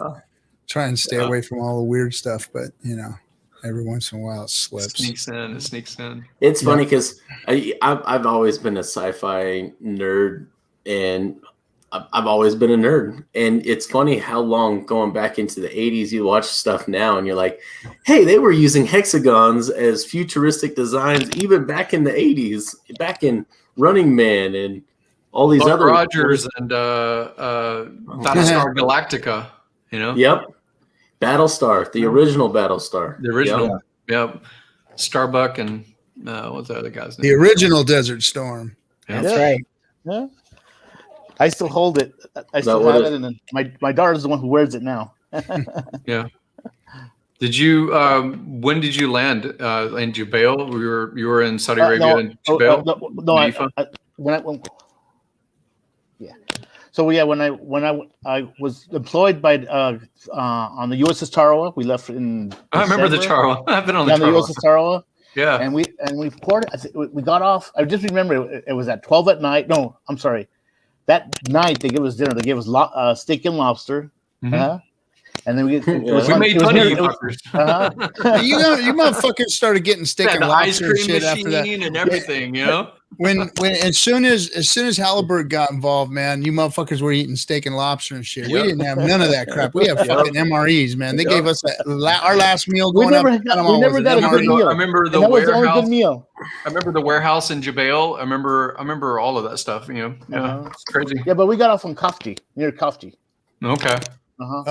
Did we get kicked off of YouTube? No, we're not. No. Oh no. Okay. Were your MREs from the 70s? Like, were you from the pre-positioning ships? Because our food was from pre-positioning ships when I first landed. I just remember all those MREs because it was on these merchant marine ships. So those are pre-positioning ships, the merchant marines. So my MREs were around the world pre-Tabasco, before they started putting Tabasco. Before the Tabasco, exactly. Before spaghetti, man. They actually gave us sea rats. I actually had sea rats in some places that we went. They still had old sea rats that they were kicking out to us. Yep. Still had the cigarettes in them and shit. Yep. Yeah. I remember when they pulled off the 50 cals, they were like they had been wrapped up in the 70s, from after Vietnam. My first M16, my first deployment M16 was an A1 with the triangular handguards from Vietnam. From Vietnam. It was a Vietnam era. We only use those in training. I got with M16A3s. Yeah, we were the first platoon to have the A2s in boot camp. So they just switched over to the A2s, literally a brand new A2s. And then when I went to my duty station, it was A1s. Vietnam era A1s, and those things were like rattle traps. I mean, they were falling apart and shit. Like they'd been cleaned so many times that they were literally wore down like a few millimeters everywhere. And I hated fucking those weapons, man. I remember when the care packages finally started, like after being there a month or 2 months, and we started getting regular mail from like family and such, that at that time there wasn't very much volume going through the Saudi mail system or whatever. And so at that time, you would get a magazine. It would be like an innocent magazine, nothing that was, horrible, not horrible, but just not acceptable for that country. And they would take markers, Sharpies, and cover up all of the women's pictures, all of anything that showed like a revealing of a neck or a hand or whatever, all of the magazines. So you're like, what the hell? What is up with this, man? It's crazy. Yeah. Did you guys name your rifle? No. Not like what was that movie? Full Metal Jacket. Full Metal Jacket, yeah, man. I had to sleep with that goddamn thing and carry it all over the fucking place. Yeah. Clean the shit out of it, turn it in, check it out, clean the fucker again, clean it again, shoot it. Nobody wanted it. You didn't want to see. Everybody's like, oh, I want to go fire an M16 and go on the field and blah blah. No, motherfuckers, we did not want to shoot that shit. We were like, God damn, every time we fire this motherfucker, we gotta clean it for 4, 5, 6 fucking hours, man. We'd be spraying. When somebody got the bright idea, we can clean them out real good if we sprayed Easy Off in them, right? So we started spraying Easy Off in these motherfuckers. Well, all the bluing started coming off of all of our weapons from the Easy Off, so we all got in fucking trouble for that shit. But because they had to be like fucking, white glove clean. And I'm sorry, when you fire one round through that damn thing, you never get that goddamn carbon out, man. It just stays in there forever, and man, just hated firing a weapon. Everybody was like, fuck. Especially the blanks. Remember those blanks? Oh, they were the worst. They were the worst. At least a real round would like take some of the carbon out with it. Those blanks just splat right inside it. Remember how they put the muffle? They had the BFA muffle in the back. Yeah, blank firing apparatus. Yeah, it was all black. Black. And you take it in the shower. We're all in the shower, freaking. That's right. Oh man, that shit was crazy. But Ross, thanks, bro. Good times. Appreciate it, bro. Yeah. Dude, zinger. Oh, good one. See, this is what happens when you reveal all of your personal life to a waiting audience. Yeah, you're like my real family. Can't get away from you. Thanks, Brand. 555, baby. Yep. Thank you, sir. All right, gentlemen. It's been real, and it's been fun. Real quick, speak. Gary had one last thing to point out here. So I did do a stream earlier, and it was on Maddie's channel, but I have already shared with RG3. He already has one of these physical cards. Yep. I'm making the identifications for the Hex Vegas meetup, and they are they're not personalized, they're generalized, but they're Maddie's because they're going to the event. They're what's getting you into the different events and so forth. So I'm actually making those cards. And separate from that, if you want something that's personalized, something that is custom to you, then RG3 has shown it on previous streams. I think that KNTX might not have seen one directly, but I did send to him on Telegram some of those images. Mm-hmm. If you want something that's custom, you can direct message me. I prefer Telegram just because it's the speed of turnaround and me being able to answer or get more information from you that's useful in creating your card. But if you are only if you're going to the Vegas meetup, should you do it right now? I can only create these cards up until June 9th. After June 9th, that's the example that RG3 is holding up. for his. That was because it's custom to his. Obviously, it's the pirate theme and so forth. And the QR codes go to what you want them to go to. So if you already have brand, if you already have a Twitch and a Twitter and a YouTube and things like that, it may be useful to you to expand your brand and make it much easier to share in person or have the QR useful on your own streams, right? Because that information you can change at a later date if you choose to. The same sort of thing with what I'm preparing for other people. I have examples that, like this is somebody that was not wanting necessarily to be their own personal brand, but they are highlighting other people's channels. So that's just an example of a different card that I created for these guys. You can see that they're glossy like a hotel. Same sort of thing if it's specific to Hex. There's Hex kinds of cards that I made. And these are going to be available at the Vegas meetup too. So I'm producing all of these things so you guys have easier onboarding tools. So you have something that you can actually utilize, whether you want to promote your own brand and cross-promote Hex, or if you want to promote other people that are influential in the Hex education space. That's what we all really are. If you are going to the Vegas meetup, then definitely let me know instantly, because on June 9th and 10th, Crypto Coffee and myself are going to Miami for the George Gammon event that he's hosting. He's hosting Robert Kiyosaki and Rick Rule and other people that are more real estate and other asset class kind of influencers. And we're going to be making cards for those guys to utilize for their own onboarding, for their own narratives. But we will be including Hex as well inside of their cards. So I'm just promoting that if you want something done, you got to do it before June 9th. After June 9th, I won't be in the same location as the very specialized printer. The printer costs around $5,000. So it's a very special thing, and I won't have access to do it. If refresh the stream, and it's in the description below, guys. Yeah. If you found out about this, or if you were compelled to do it because of this show, then the referral money, which is 10%, goes to support the show, and they use however they want to. So there's a referral, there's an affiliate. Other guys that are going to be streaming about this in the future. Maddie already did it. You guys are doing it now. You may do a dedicated one in the future, Hexologist. So basically that form is helping me to create the content that you'll receive in person and pay for in person in Vegas. So I'm not looking for compensation early. I'm going to print this regardless. And then it'll just be available to you in Vegas should you choose. Cool. Yep. Thanks, Gary. Appreciate that. So in the description below, click that link, guys. I just put it in there, and then so you'll have to refresh the video if you want to see it, but it's there. Timmy B. Yes. Always good having you, bud. Thanks for coming on. Certainly. Lewis and T Money. We can't wait to meet you. Great. We'll talk a little more about coordinating some times and stuff of what we're going to do here for the stream, maybe Friday Night Hangout or something. I don't know. But we'll figure something out, and then can't wait to hang out with you guys in the next couple of weeks here. Going to be fun. Absolutely. And catch us on freedomtv.info, and also tomorrow at Maddie's stream at 12 noon Central Time.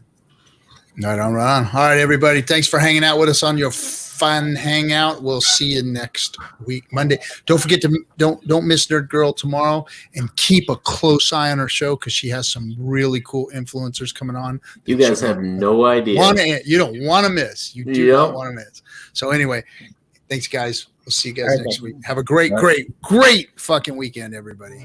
See y'all.